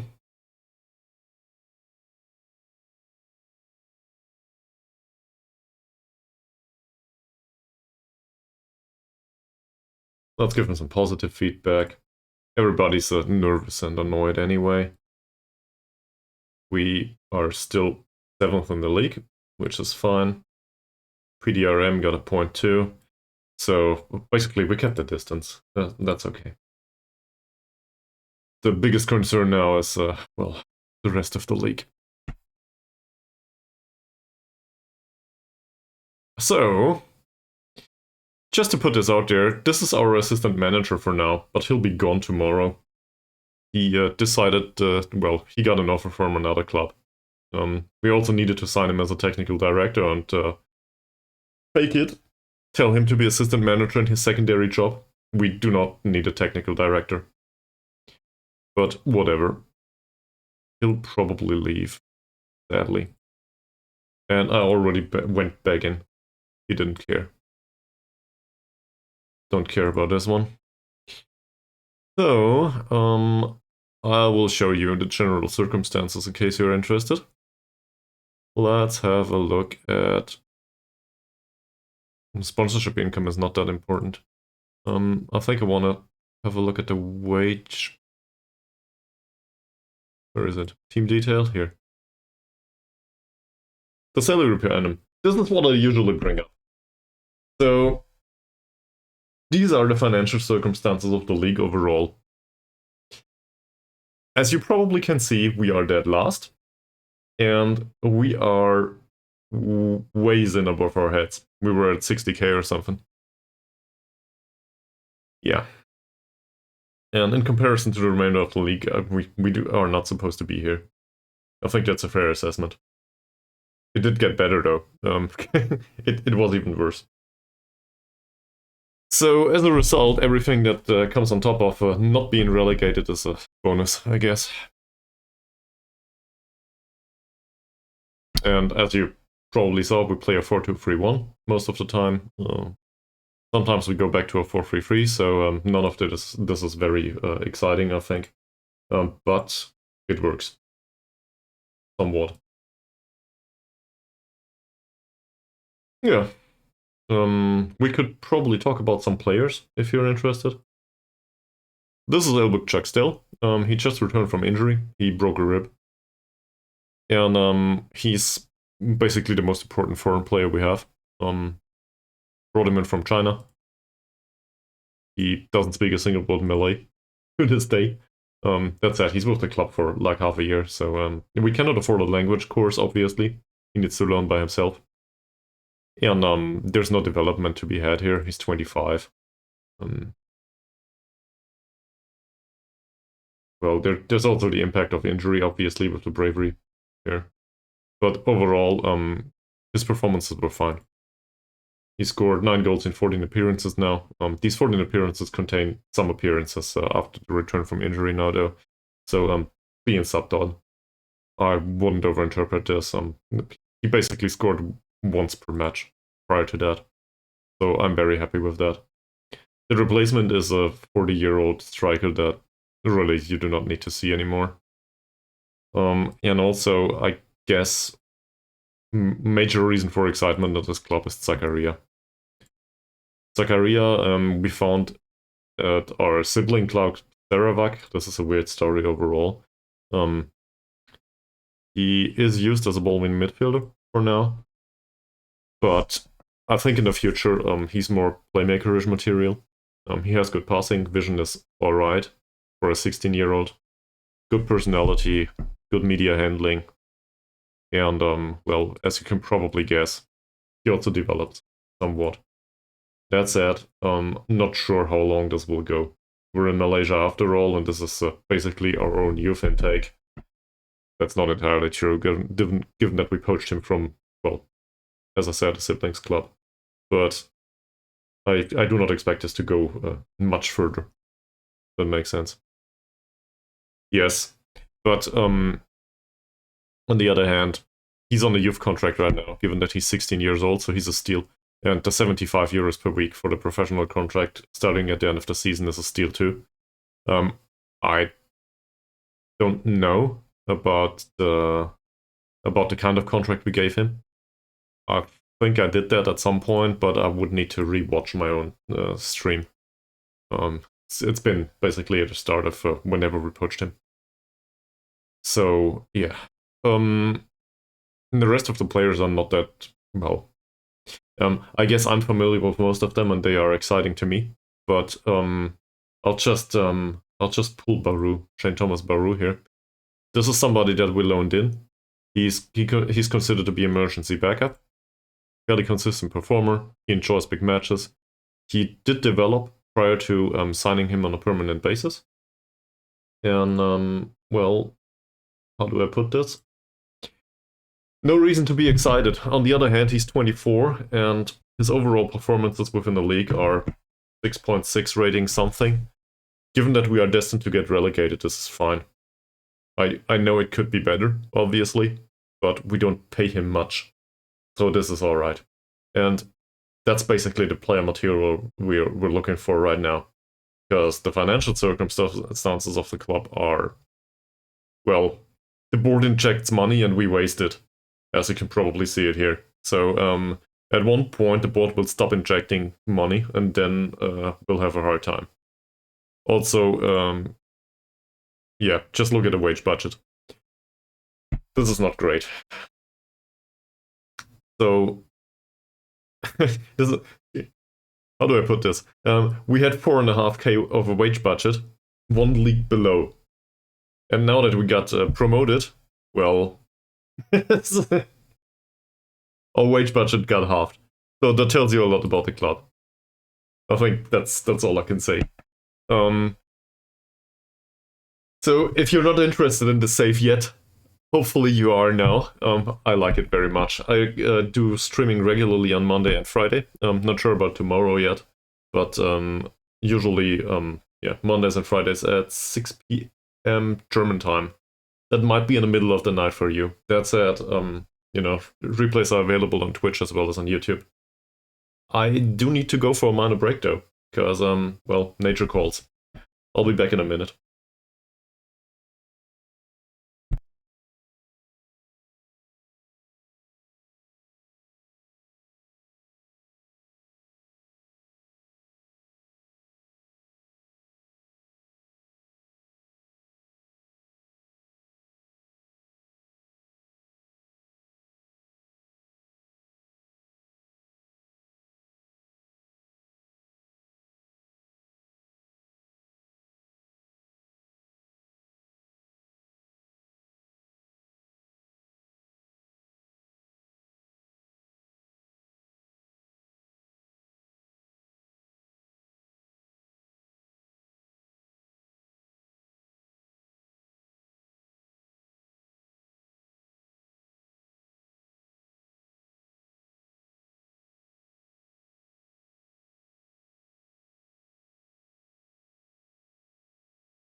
So, I'm back.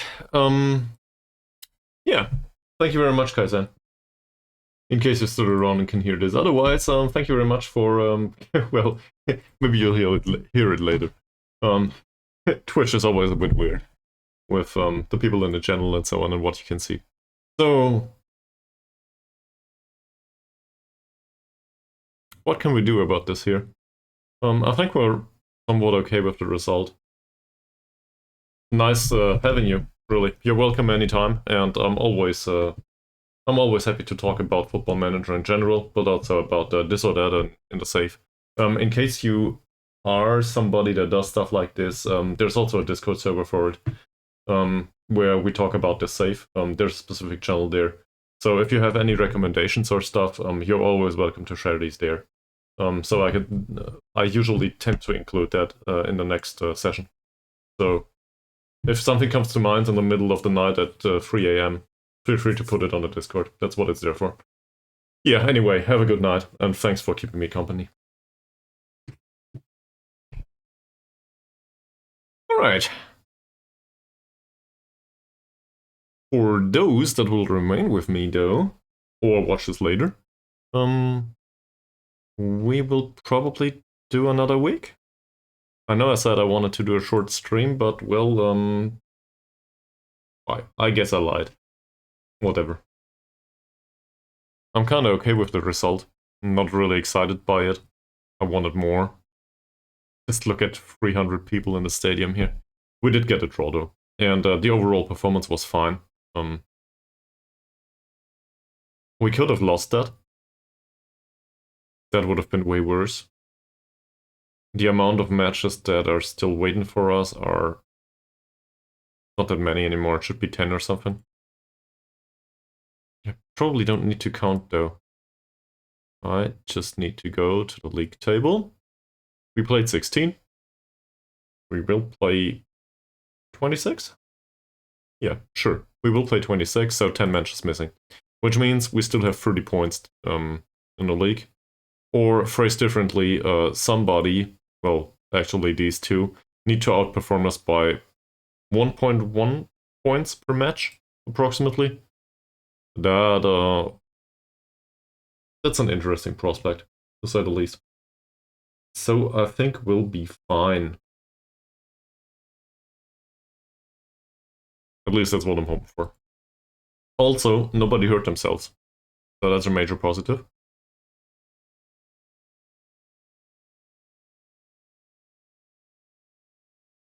So, I guess the next question that comes to mind now is, do we need to loan out somebody?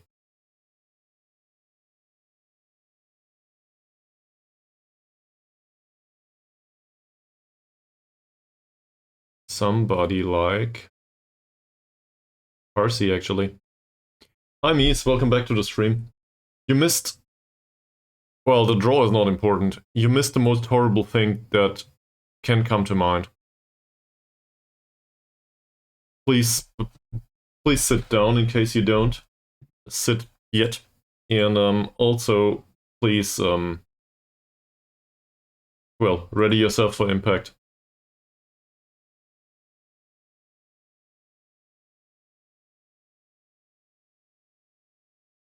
There it is.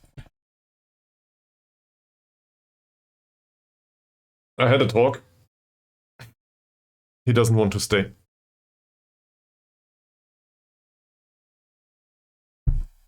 So, this is horrible from multiple perspectives.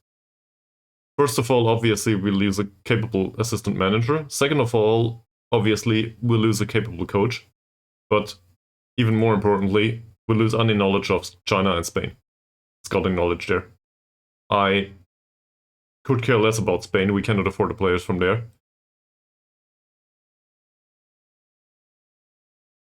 No, not yet. But I'm seriously considering signing somebody else that has knowledge from China. The problem is, there is nobody.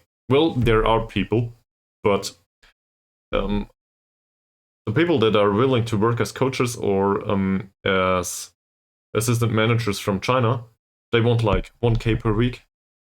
So, slightly overpriced in comparison to the stuff we have around this club on a regular basis for 100 euros a week if it's much. Yeah, not good.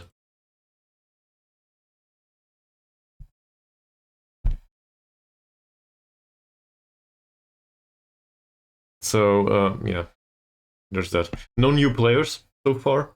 I had a look at the recommendations by Chernullet at the start of the stream, and, well, the Russian guy just didn't want to come. Oh, there are new players, never mind. I'm stupid. Sorry, man. So I did actually bring somebody in here. So you might remember Carlos da Costa Lima from yesterday. He's still not able to go out on loan because nobody's interested in him. He did increase in anticipation and off the ball movement though, but also I signed a guy from Eritrea on a 70 euro per week adhesion contract. I guess I know about him, given that the nationality of my avatar is Swedish. So that's why he came up. And I thought to myself, we might as well loan him out. Turns out we can. Somebody's willing to pay 70 euros a week for him. So we can have the resale value, even if we don't use him. And they can pay the wages. He's 18 years old, so some natural development is to be expected. The clubs he's going for, though, that will not matter much. They don't play him. Also, somebody just joined the Discord community with a very interesting picture. So, welcome to the Discord, whoever you are.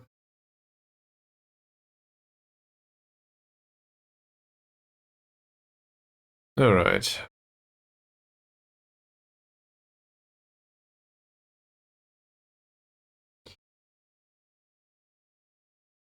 I think I mentioned that sharpness is a bit of a concern recently. So there will be a friendly, well, it's not a friendly, there will be a match of the under-19s here. We could try to include another friendly here, but we play Kuala Lumpur on Friday. I think that's a bit much, a bit congested, isn't it?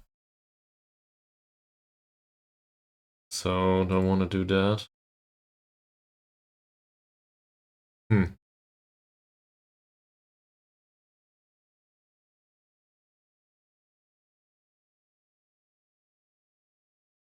No goals conceded, 17 out of 17. If he continues to play like this, he will be primary goalkeeper in no time.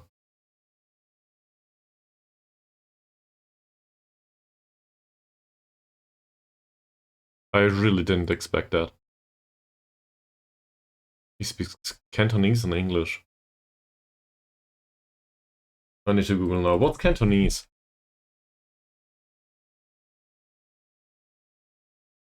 It's a variety of Chinese. Alright. Spoken by more than 55 million people in Guangdong and southern Guangxi. Okay. I know where that is. In Canton, Hong Kong, and Macau. Yeah, so basically at the southern border. Alright. I see. That's probably not... Do they call it Mandarin? The one that's spoken the most? I'm not sure. I know somebody that knows. I will probably need to ask that person. Okay. We will have an away match next time. As in Kuala Lumpur FC. I think we had a bad time last time we faced Kuala Lumpur. So, not excited just yet to face Kuala Lumpur City. Yeah. Was McManaman's... Nothing's going on there. I thought maybe he did develop a little bit in his positional awareness, but or the way he got used to playing in defensive midfield. But I'm probably asking for too much. It seems like they don't get any sharpness here. Nazim did though. You think so? Well, who would I be to disagree?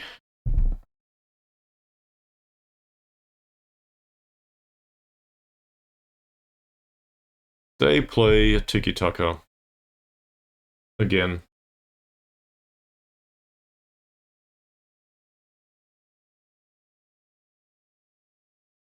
Interesting. Shoots from distance but stays back at all times. Well, with these long shots he can do that. That's not bad either.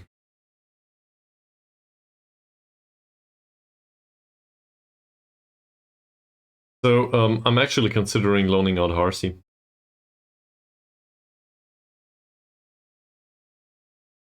That's due to the fact that we have Christopher around as well as Samri. Both of these are right-footed players. We have 10 matches to go. That's nice. Congratulations, sir. So how close was it?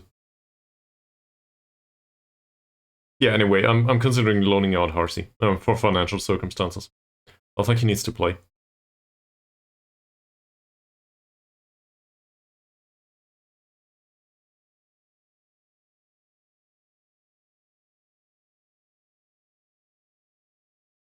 In particular, say he brings in money. That would be fantastic. Let's make it 500.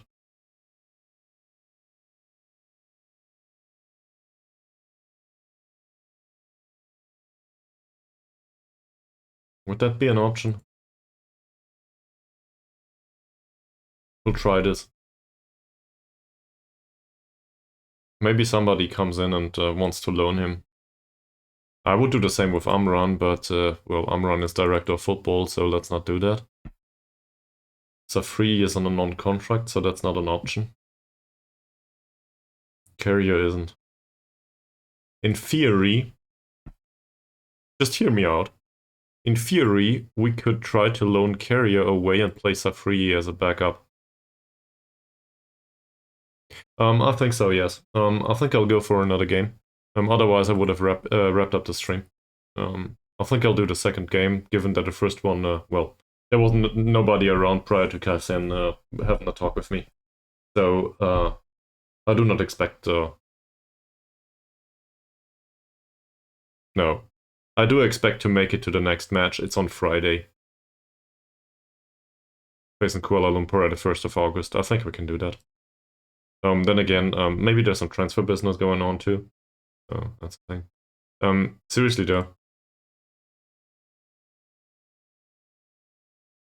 These two.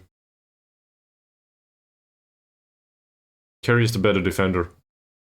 Safri is slightly better in the air. It's fine, Mies. Enjoy your breakfast. You know, if whilst you're at it, bring something for me too. So I'm gonna make a decision here. An unpopular one. I will try to loan out Carrier. He doesn't like it. Never mind, I will not try to do that. I should try to learn what's going on here? Oh, that's most of the senior squad. Let's wait until they finish their match tomorrow. And then I will try to loan out some of the other under-19 players. That is fine. Matches on Friday. No match in here.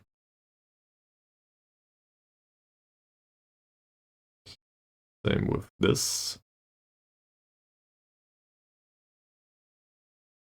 The under-19 enjoy a big... well, that's not true. Basically, the senior squad enjoyed a big win over Raymond Crocs United.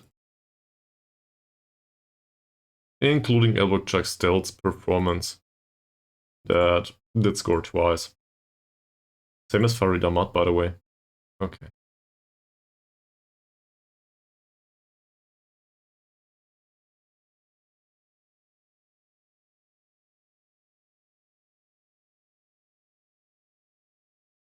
Sure, give me a summary, please.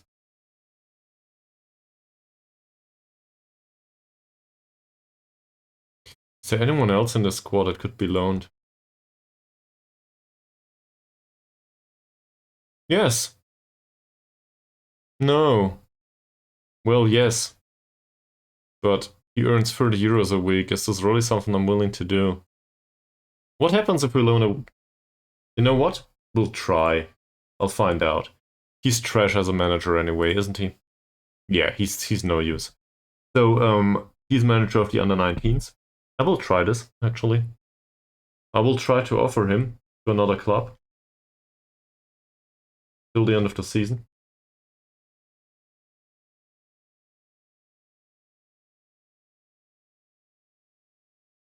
Just to save on the wages. And please play him as a goalkeeper.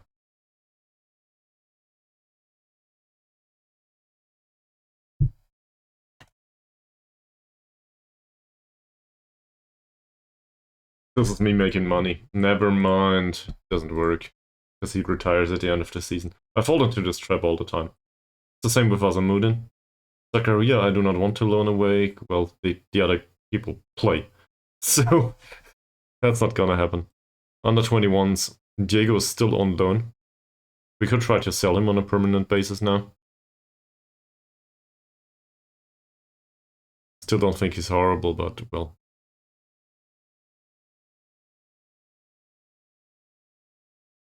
In fact, he did play well for Kelantan.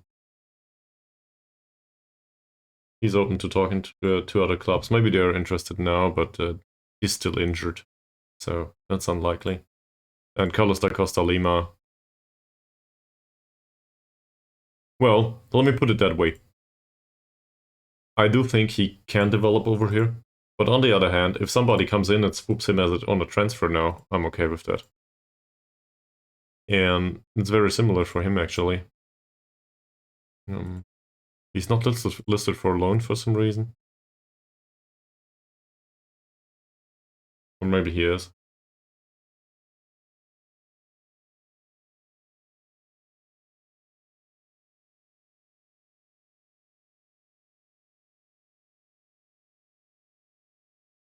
That's it, okay.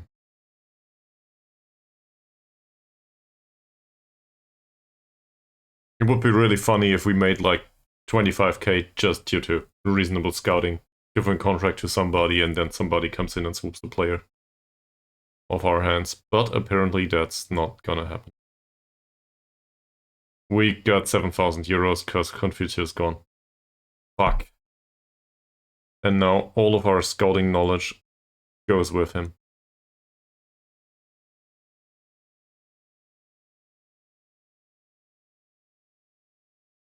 He's assistant manager with them.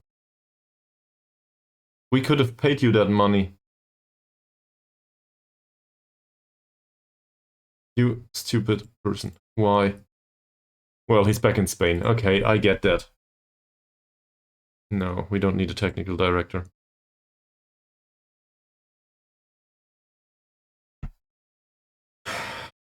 Staff. We need to replace our staff member. So, the scouting department now has the major concern that our knowledge of China all of a sudden evaporated.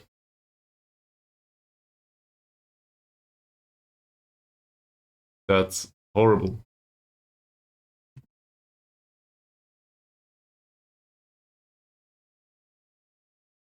And obviously that also happened to... Yeah, of course. All of the Chinese staff members are gone too. We don't know about them anymore. So we need to find another staff member that does this for cheap. I think we can agree on that. Which means we need to look for somebody that's either entirely incapable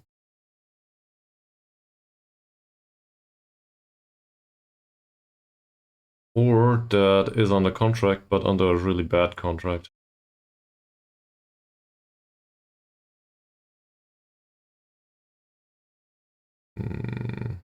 Out of a contract, maybe. Here. Looking at this, we can sort this by wage, and then there's a bunch of amateurs. But there's also 2 physios and a coach. With Bungaraya. He's unambitious, I don't want him. Well, I was hoping for somebody in here that doesn't get paid well, but would be able to do a decent job with us. I guess I was hoping for too much.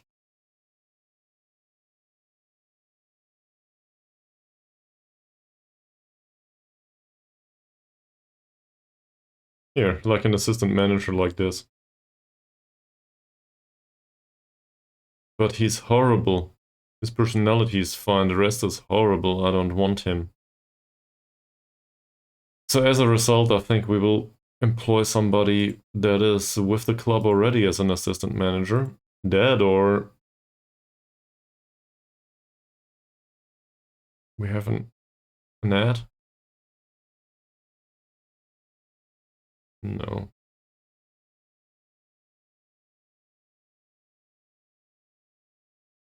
Why can't we place an ad for the assistant manager? Fine. There's our coaching team here. There's 2 people in here, Gopal Mohan, as well as the other one that are on non-contract. So Gopal Mohan, no, not non-contract, sorry, on low-grade contracts. Gopal Mohan will not do. Not as an assistant manager. Sardil, on the other hand, that's fine. He would be a fine addition as an assistant manager. So that makes sense. He's also not well paid. So that is a good idea. Otto Schopenhauer, not that good. He's horrible. And he's not good either. So I think the best idea here, or we give a secondary job maybe to him. Is he any good as an assistant manager though? No. Let's not ask the goalkeeping coach, will we? Nope. So I guess the best option we have right now is Sardili. We'll try to sign him as an assistant manager.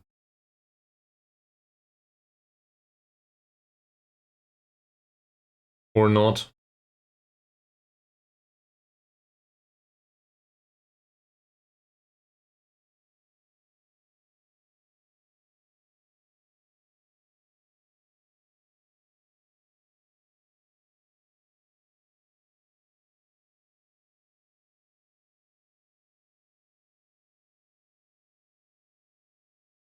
Hmm.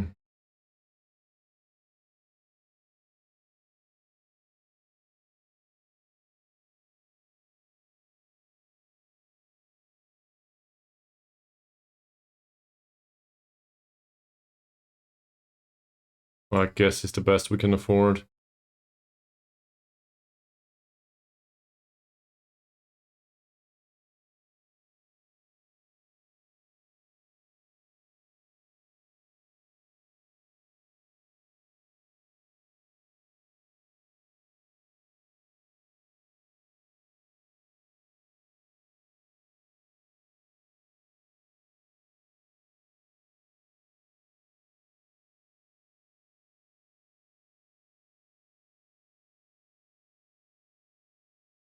He's a decent coach on top of it.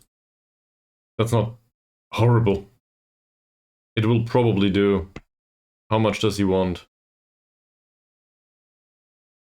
He wants 250 euros a week as an under 19 coach.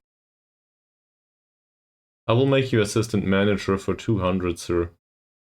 Until the end of the season only.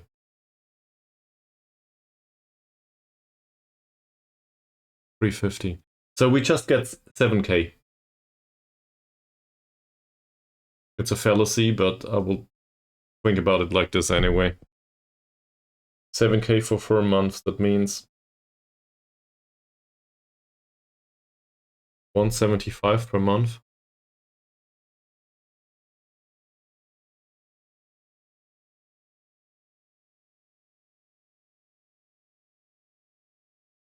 I guess the 350 or less. So that would be fine. Don't want to spend it though.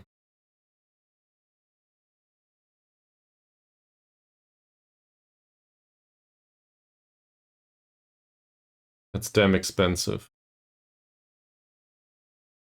But we need an assistant manager. There's no way around it. So Young Yon Pin might work as an assistant manager for us. How's the individual, how's the training, the coaches here? Somebody's missing.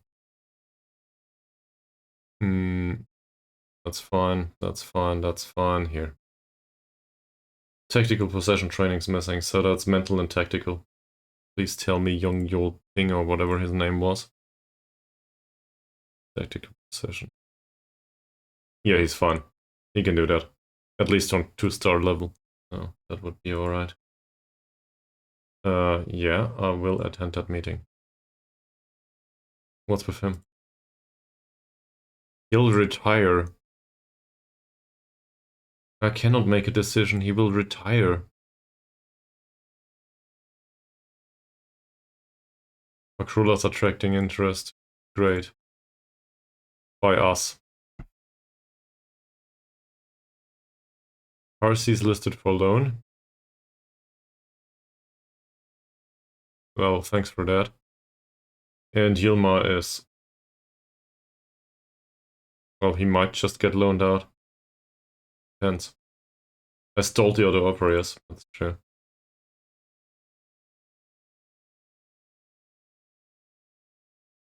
No other recommendations, no scouting department. Thank you very much for this meeting. This has been fantastic.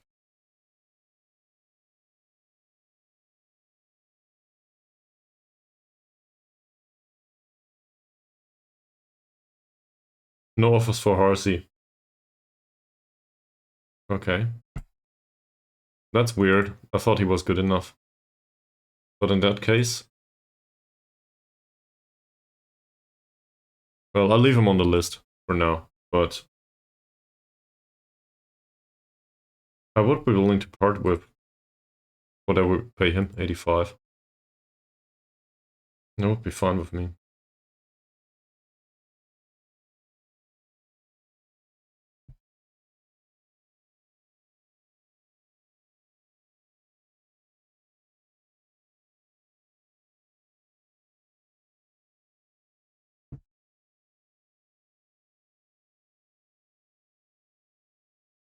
It's so weird. We signed a random goalkeeper somewhere and, well, he performs due to the personality. Despite all the bad attributes. I should do that more often. Sign players for their personality only.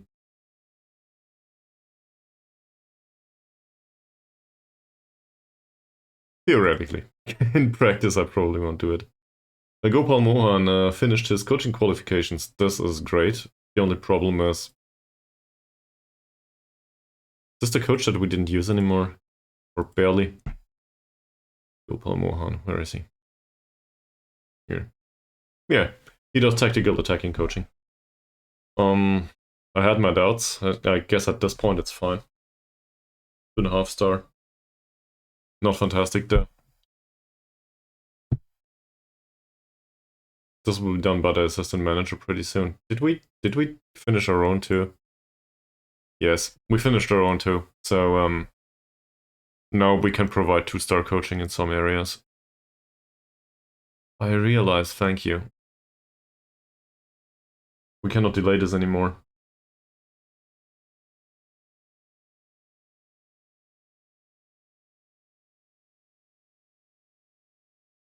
You know what? I'd be also okay with this one. He doesn't play in either of the clubs. So, whatever. You make a decision. Oh! There's a scouting update. Oh! That's... What? An inverted wingback? So, no problem with the foreign player rules and stuff. But he doesn't play a role that we need. So, assuming we...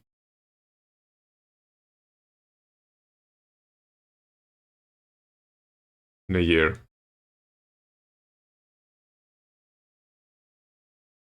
Assuming we loan him. He is somewhat better than Badrul Hisham in some areas, and he's way younger. So that does make sense. In comparison to the... No. What's the name of the Eritrean guy we just tried to loan out? Him. Well, alright. He's way faster. Which I guess is to be expected. Given that the other one is really slow. I think in general this would be a reasonable signing. And we can afford 2k, no problem. I cannot really afford the wages though. He would be very interested in a loan. But I would need to use him as some sort of emergency backup or something. We have players in that position. I am interested. But we would need to teach him how to play right back.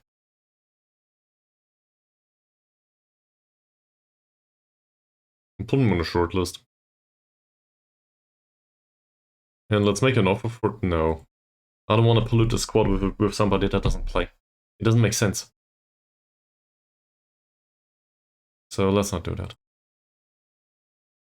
Kuala Lumpur are coming. I should probably look into this at some point.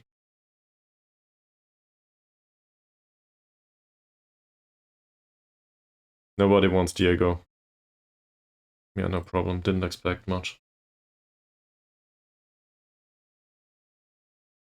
Oh, I have an idea. He hates it. Fine, never mind. Let's not do it.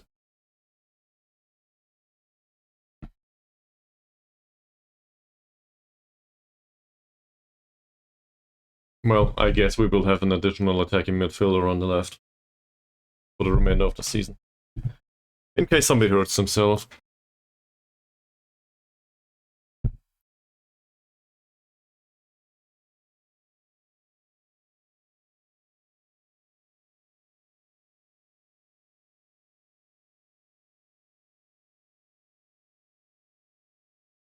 Attacking midfielder on the left, 3. 2 with a stronger right foot and 1 with a stronger left foot, RC.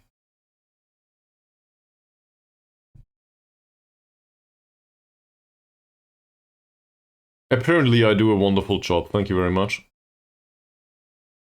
I will do none of these. And he can become a top player, that's why we loan him out, yes. Do not pay his wages, and then he can become a top player here or somewhere else. Top player. Feels like Guardiola.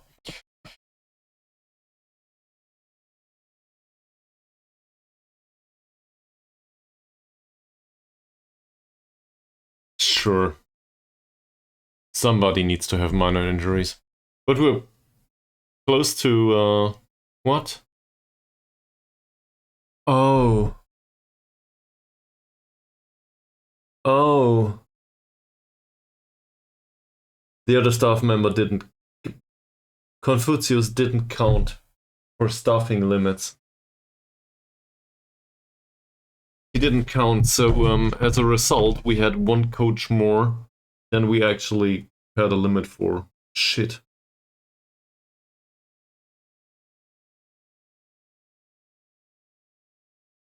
Yeah, great.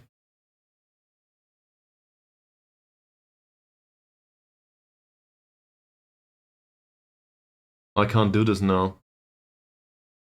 Can we deal with no assistant manager? Is a thing.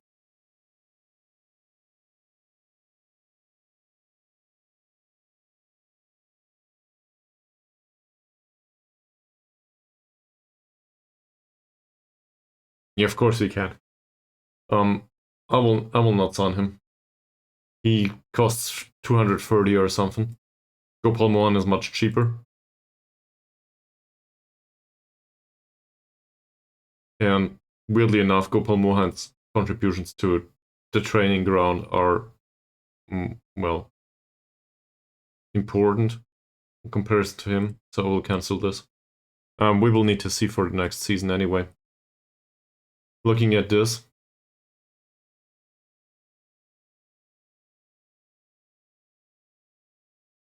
Is there somebody that can help me with this stuff, maybe? Just a little bit. For less load? Apparently not. Well, yes, but no. So I guess tactical possession training will be shitty. So you had a run at the end. That's nice to hear, Mies.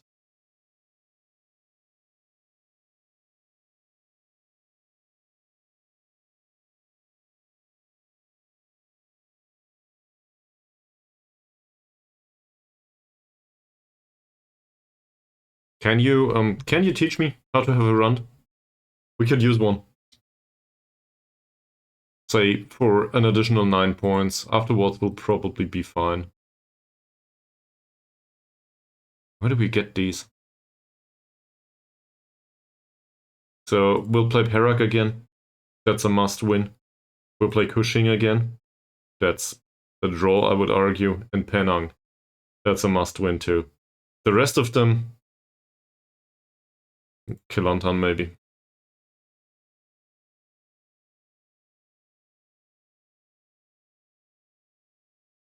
Oh, I see.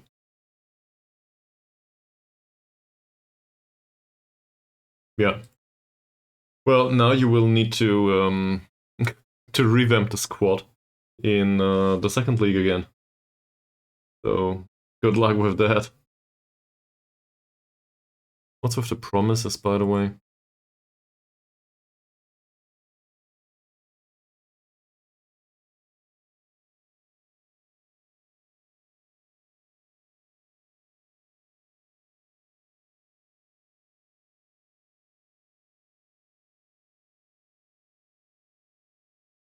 No, they're happy. Okay. So, any concept on your behalf for the situation with your club?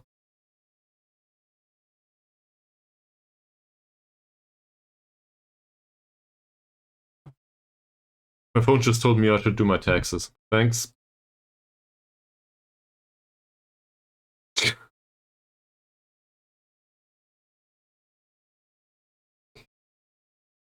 Your chairman must have 20 points of ambition.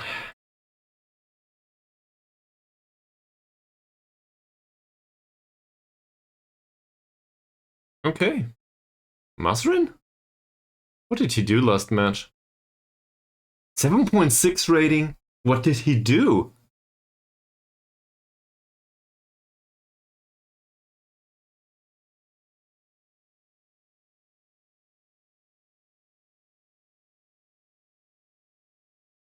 Until we make it to 160. Maybe we can convince somebody that comes in at some point today. Maybe not. Who knows?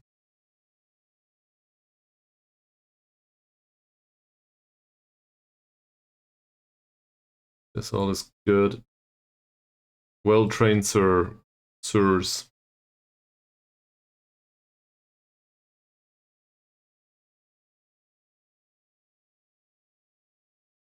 Excuse me? Welcome back to what?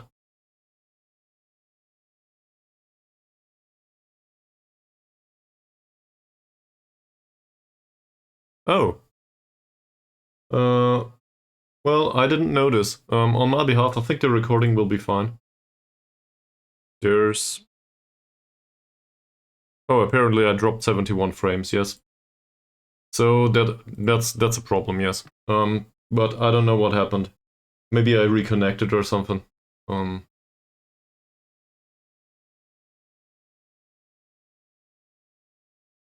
Well, as long as it's fine now.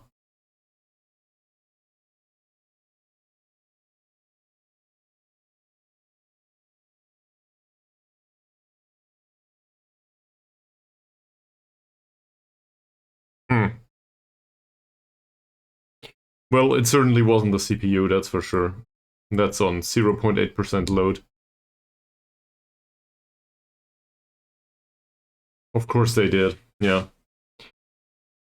Of course they did. Everybody wants money all the time. It's really annoying.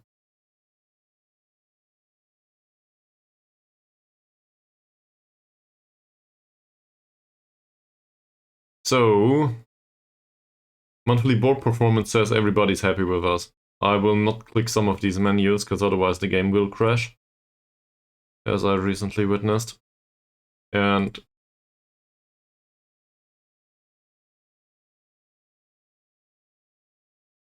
Alright. We have enough coaches. Fine. You know what? I think that heavy load here, that's more concerning than the quality of the coaching.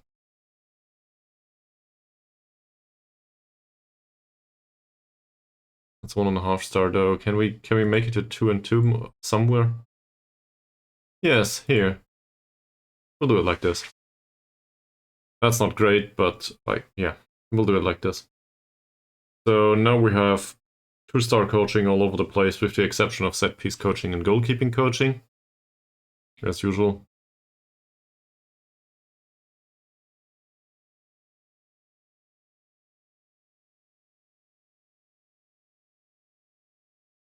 Oh, the wage budget. Not the wages that the players want. Well, probably both. But so the wage budget got doubled? That's a positive.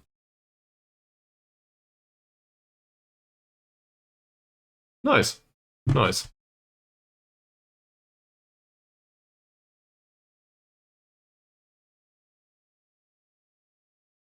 So,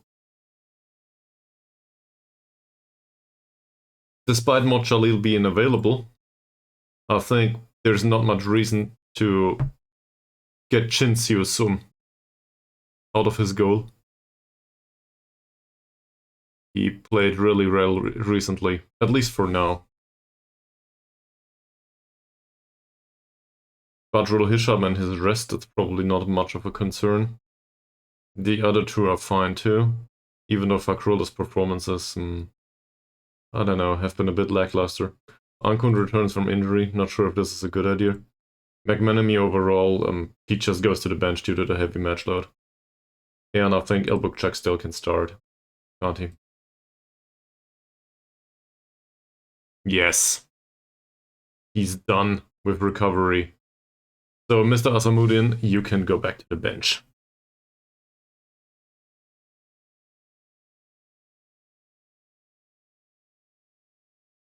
Yeah, I see. On the other hand, well, as long as you manage top half somehow, you will probably not be fired. So a season of consolidation, is it what it's called? A season of a transit period until you are in the seat in that league. Again, is probably a good idea. Because if you throw all the money at the wall now just to retain the league, and then you don't retain it, you're in you're basically the same situation again. So be careful with that.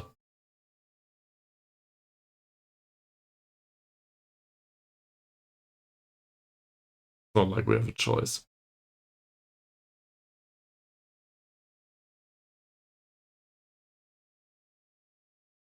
We did talk to them about their last match, right? No, we didn't. I did do that at the start of the session. So I'll talk to them again. It will take me 10 minutes, but you know, not that I can do much else here.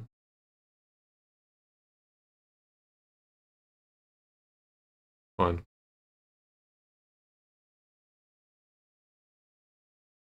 6.7 rating. Passing was fine, no chances created though.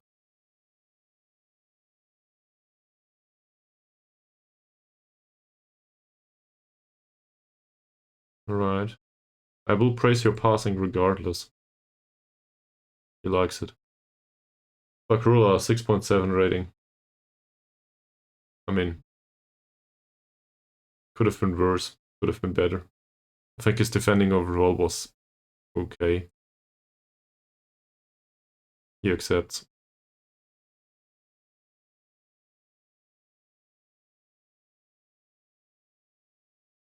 Okay. Both of them at the same time. I think in my experience, some asymmetry there is not a bad idea. It can have a major impact.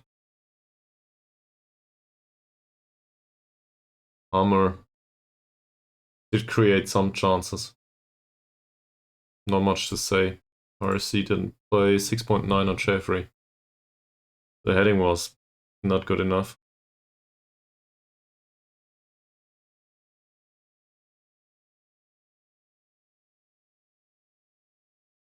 Carrier didn't play 7.6 by Mazrin. I don't know where this comes from, but okay. Full praise to tackling though. McManamy. Well, could be better, could be worse.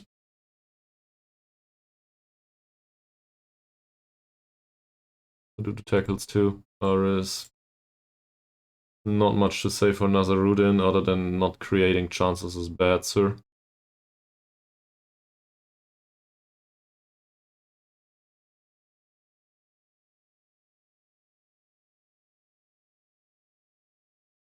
I see. So it sounds like a versatile signing then. Well, Rusty's passing was fine.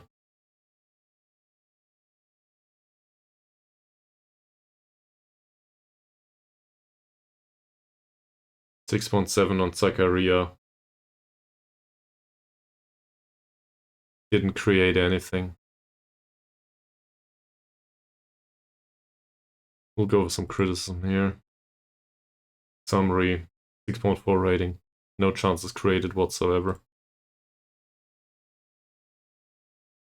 That's really bad. He had way better matches. Training rating is still 7.5 though. Nizam.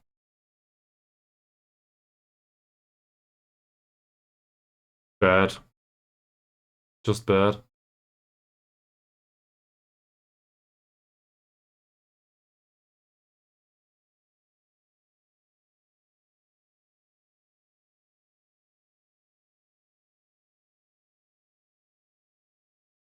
Nazamudan's performance was nothing to call home about either.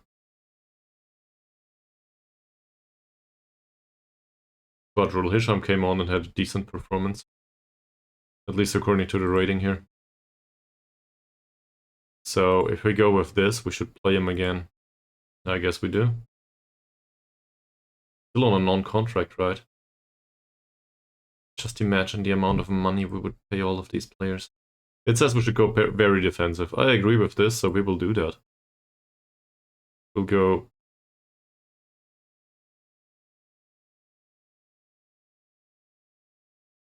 We'll go defensive. That would suffice. We will do a lot of time wasting though from the start. And then the next match only. Let's have a look at the opposition again. Okay. So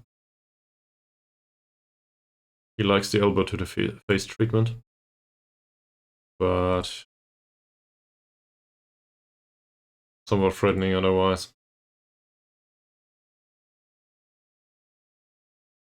Not sure what I'll do here. Both have good off the ball movement. I know nothing about this guy. 31-year-old Australian. He runs with the ball through center, gets forward whenever possible, and brings the ball out of defense. So basically he likes to run. The problem is he's good at it.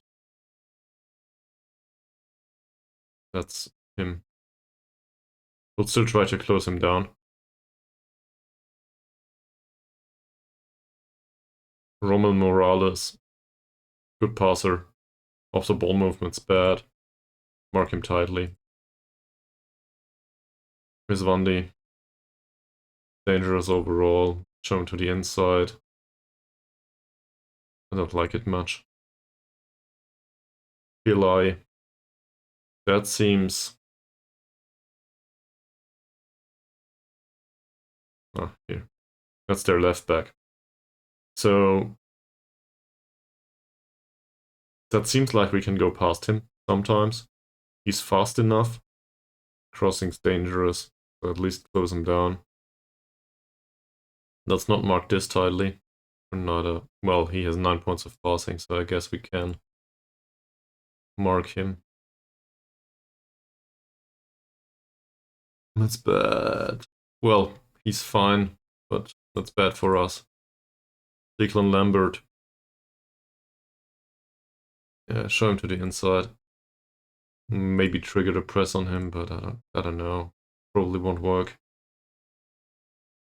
We need to make sure that he does not have too much time on the ball. I'll go with this. Feels like we will lose this. At least to me for now, but, you know, I will always happily be surprised.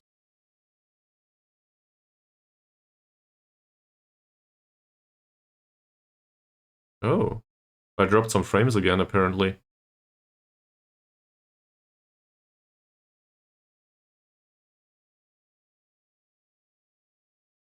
Well, this is bad. You still there, Mies?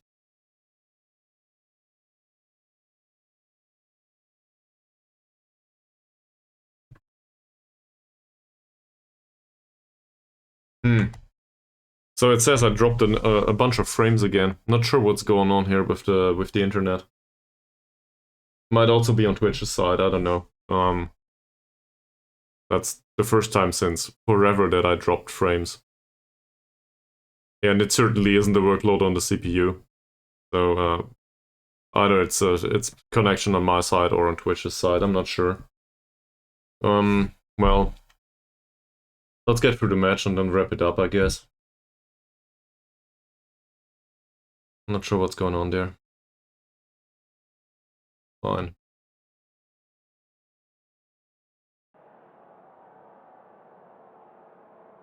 Says the connection is unstable. Great.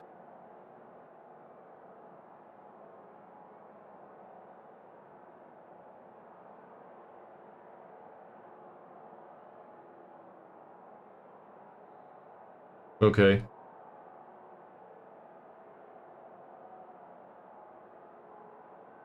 So I will need to have a look at this later in Twitch Inspector. Now it says it's all fine. There were unstable events for 15 seconds as well as 1.2 minutes.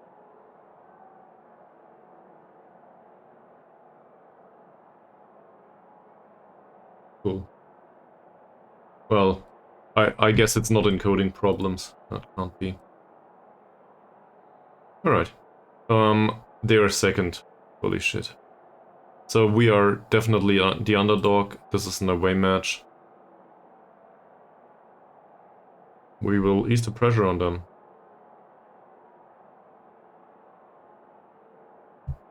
Nobody cares, so I guess we encourage all of them. Cautiously.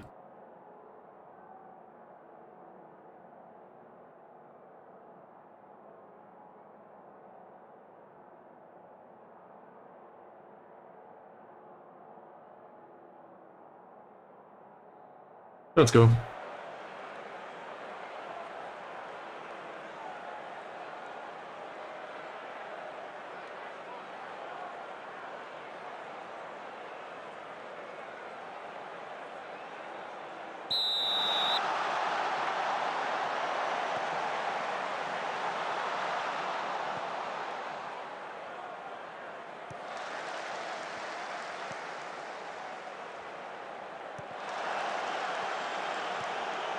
Won the ball the first time.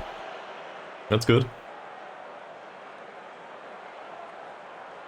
I'll also encourage the team.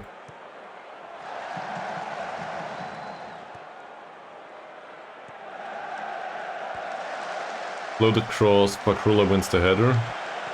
Please don't let him shoot. That's even worse. We start into the game with a penalty on their side. Well, for them, whatever. Great.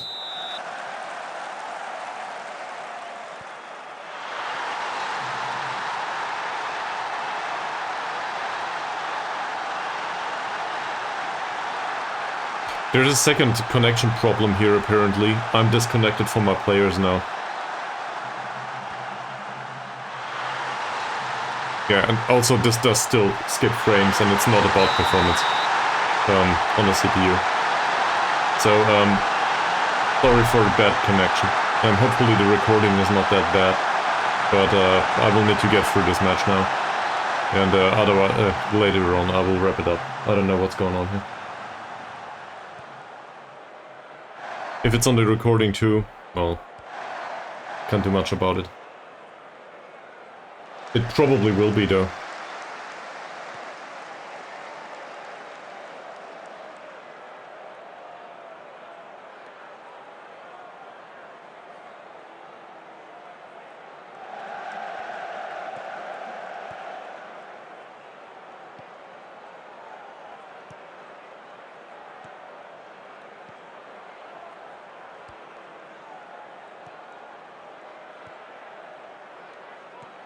Good pass. Even better.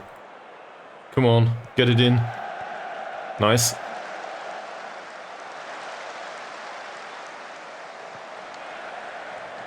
Could have been worse.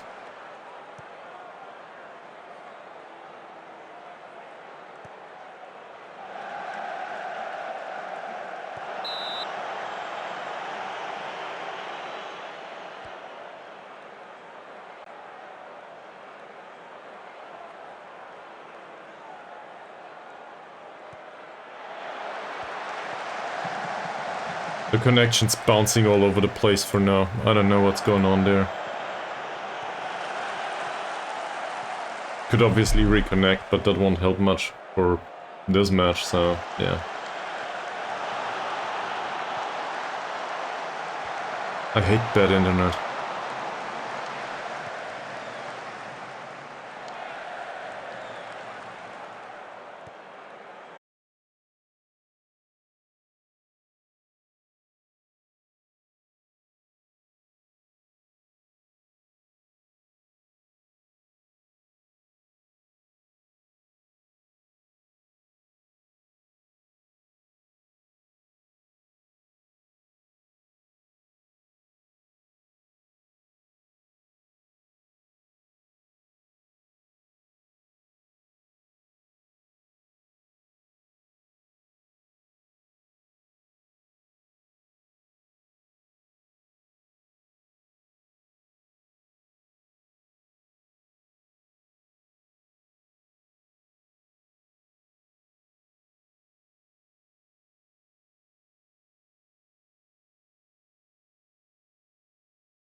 Nice tackle.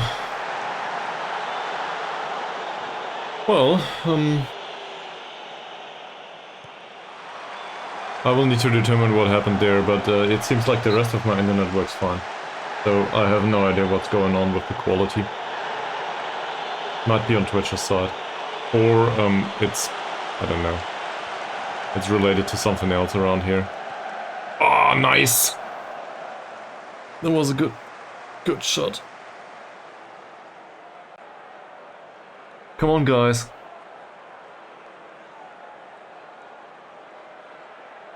We take corners, we will take a goal after a corner too. Jeffrey, not bad. Would also... we could use a penalty too.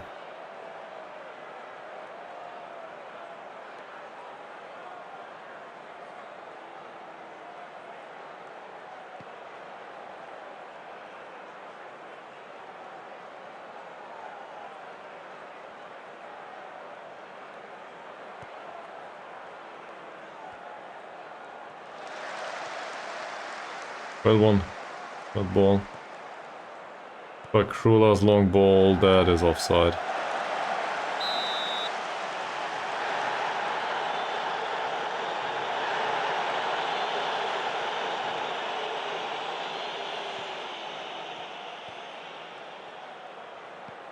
Well, at least according to Twitch, now I'm back online again. So, in case you want to show me, feel free to drop a message. But I lost connection basically at some point, and I don't know why. The rest of the internet worked fine.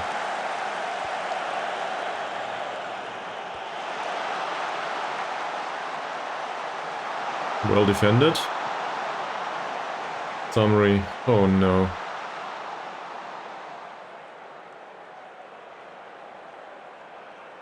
Yeah, that'll not do.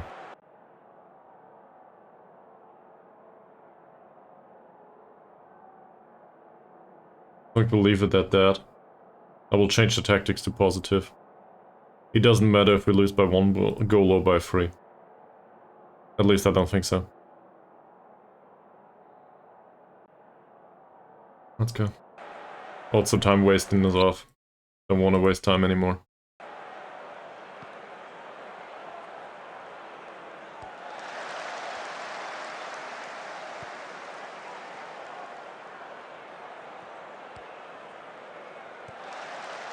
That's not bad. Or is it?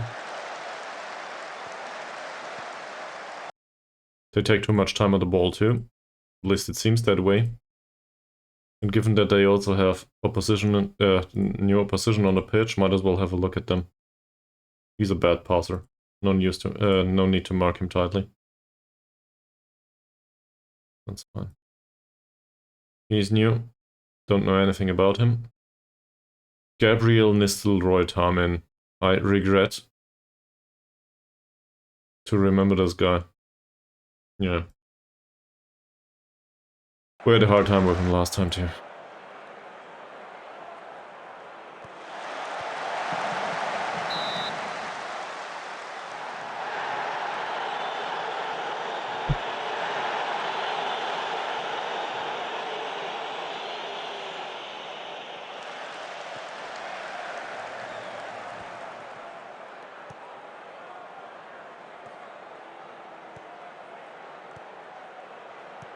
They barely had any chances, with the exception of the penalty. Well, the quantity of chances was low at least. Seems like we'll give him a few though.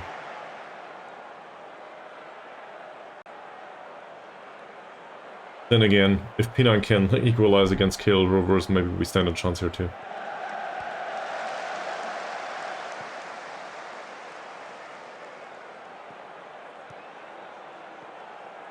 Get that ball.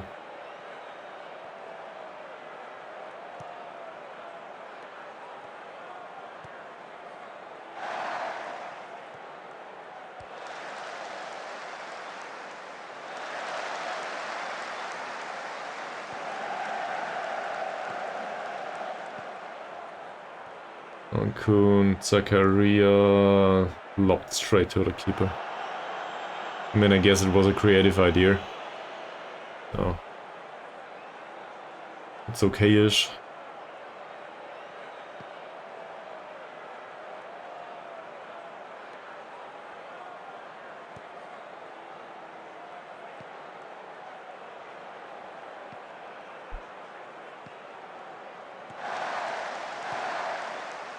Well done.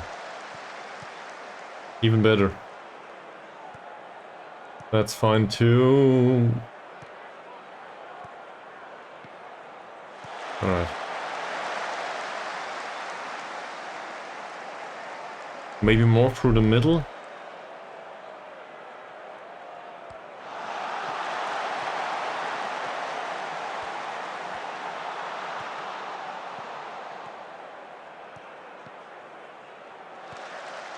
Alright, we do retain possession. Amri, Nazarudin. It's something. I'll go attacking. Don't want to wait for that.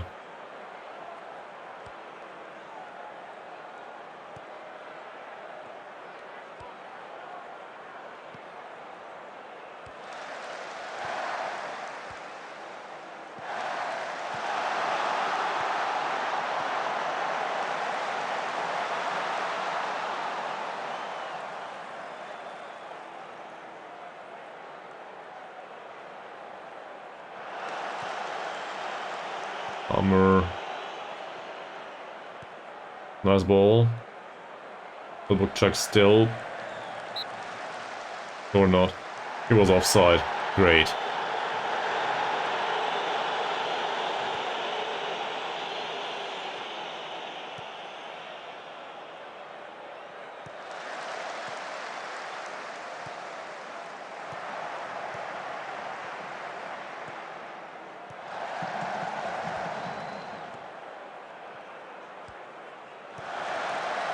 Zakaria lobbed it to Nazarudin. Ah. It's a chance. Should have played like this from the start, maybe.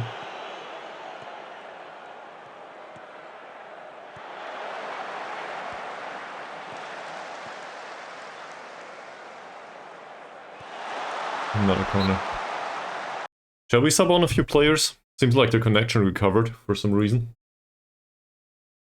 Let's sub on some players. For example, Baru for Hammer.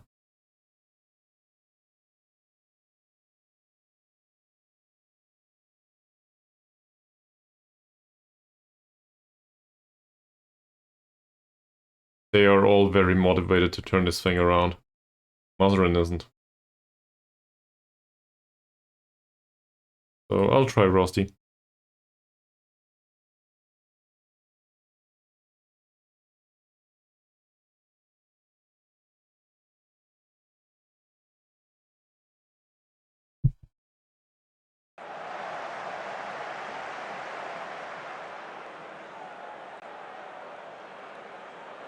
Who takes the corner immediately.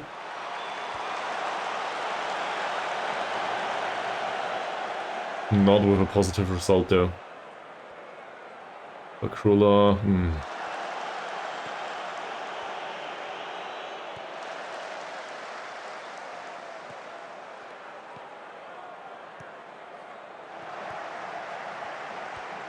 well intercepted.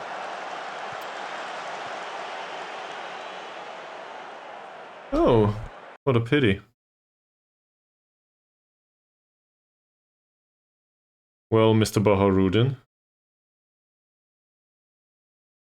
we'll try to make it worse for you. No problem.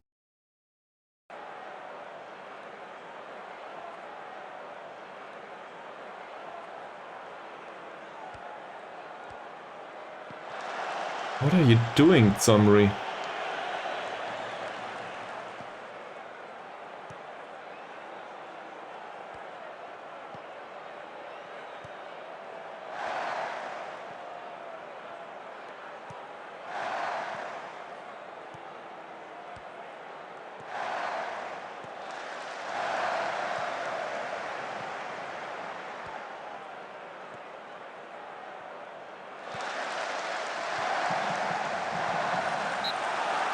That was well blocked by Fakrula, but it's a it's a sign of the overall performance, I think. Ah, they subbed him off. Sadly.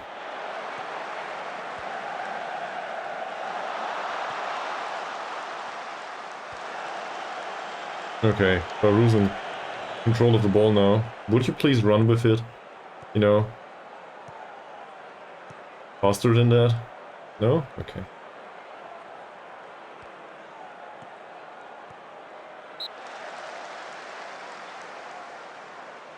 We'll have a free kick though.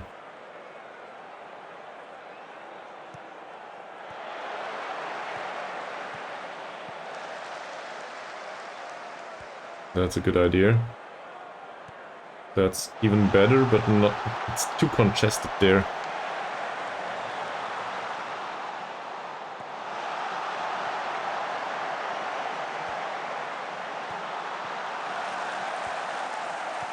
Might have to do with the short passes, come to think of it.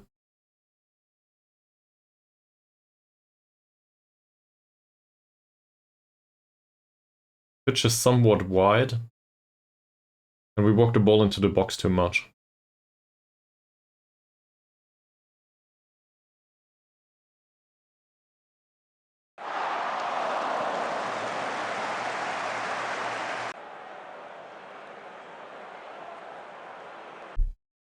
So we went slightly more direct anyway. Might as well bring in some fresh players now.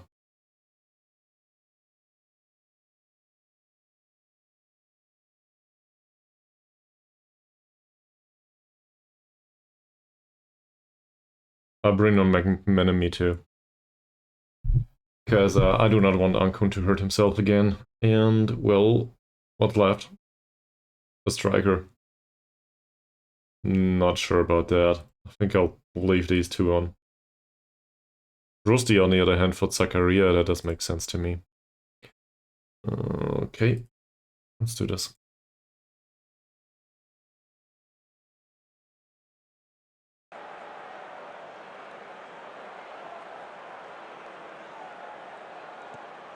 "15 minutes. We left every defensive concern at home at this point.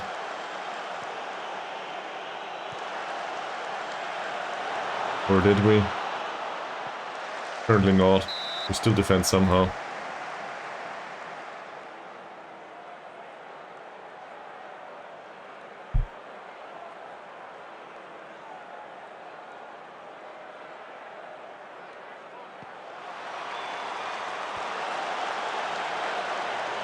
Yeah, that would be great.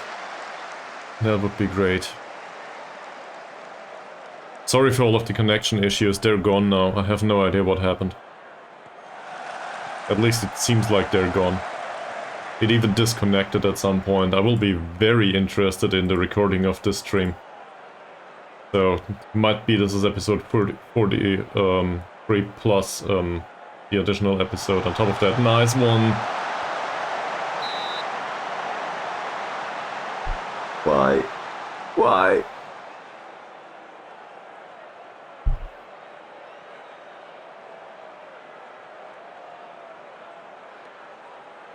RC with an outswinging corner.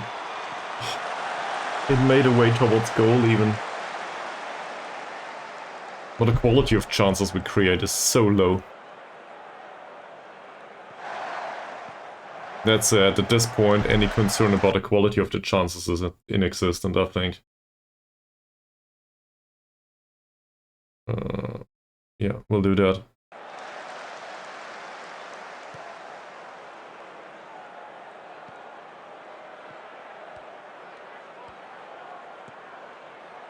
Aru, Nazarudin. Nice long ball. And of course it's offside again.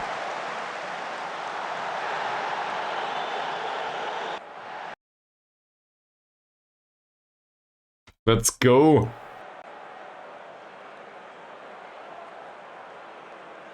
Harsi. Elbow chuck still. Offside.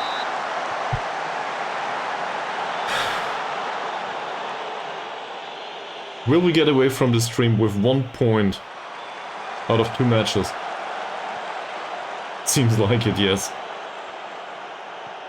3 minutes plus the, well, 2 minutes plus stoppage time. Get the ball back.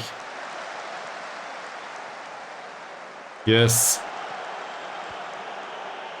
Rusty, McManamy.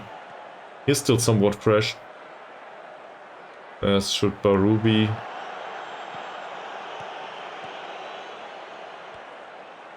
Can they break? Doesn't look like it. We have the ball. Bakrola. Rusty. McManamy. Nazarudin. Well played. Baru. Baru's cross. That'll end up with the keeper.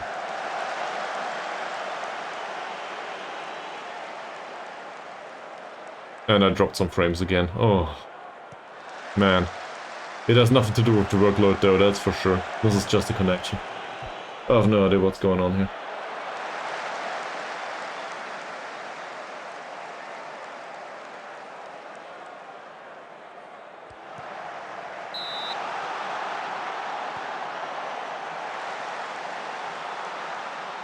Goalkeepers. Within the penalty area. That'll not help. McManamy with the shot. Harsi. Badrul Hisham. Another cross. Jeffrey. Well, they do fight. Gotta give him that. Last minute. Last chance. Harsi. Nope. No, the goalkeeper. He could have taken the shot.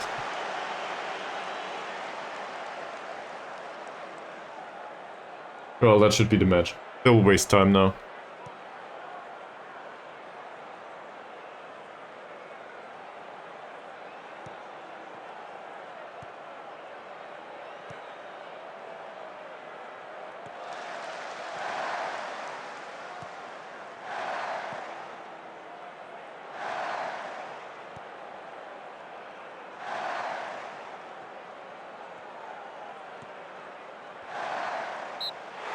That's it. Okay. We lose.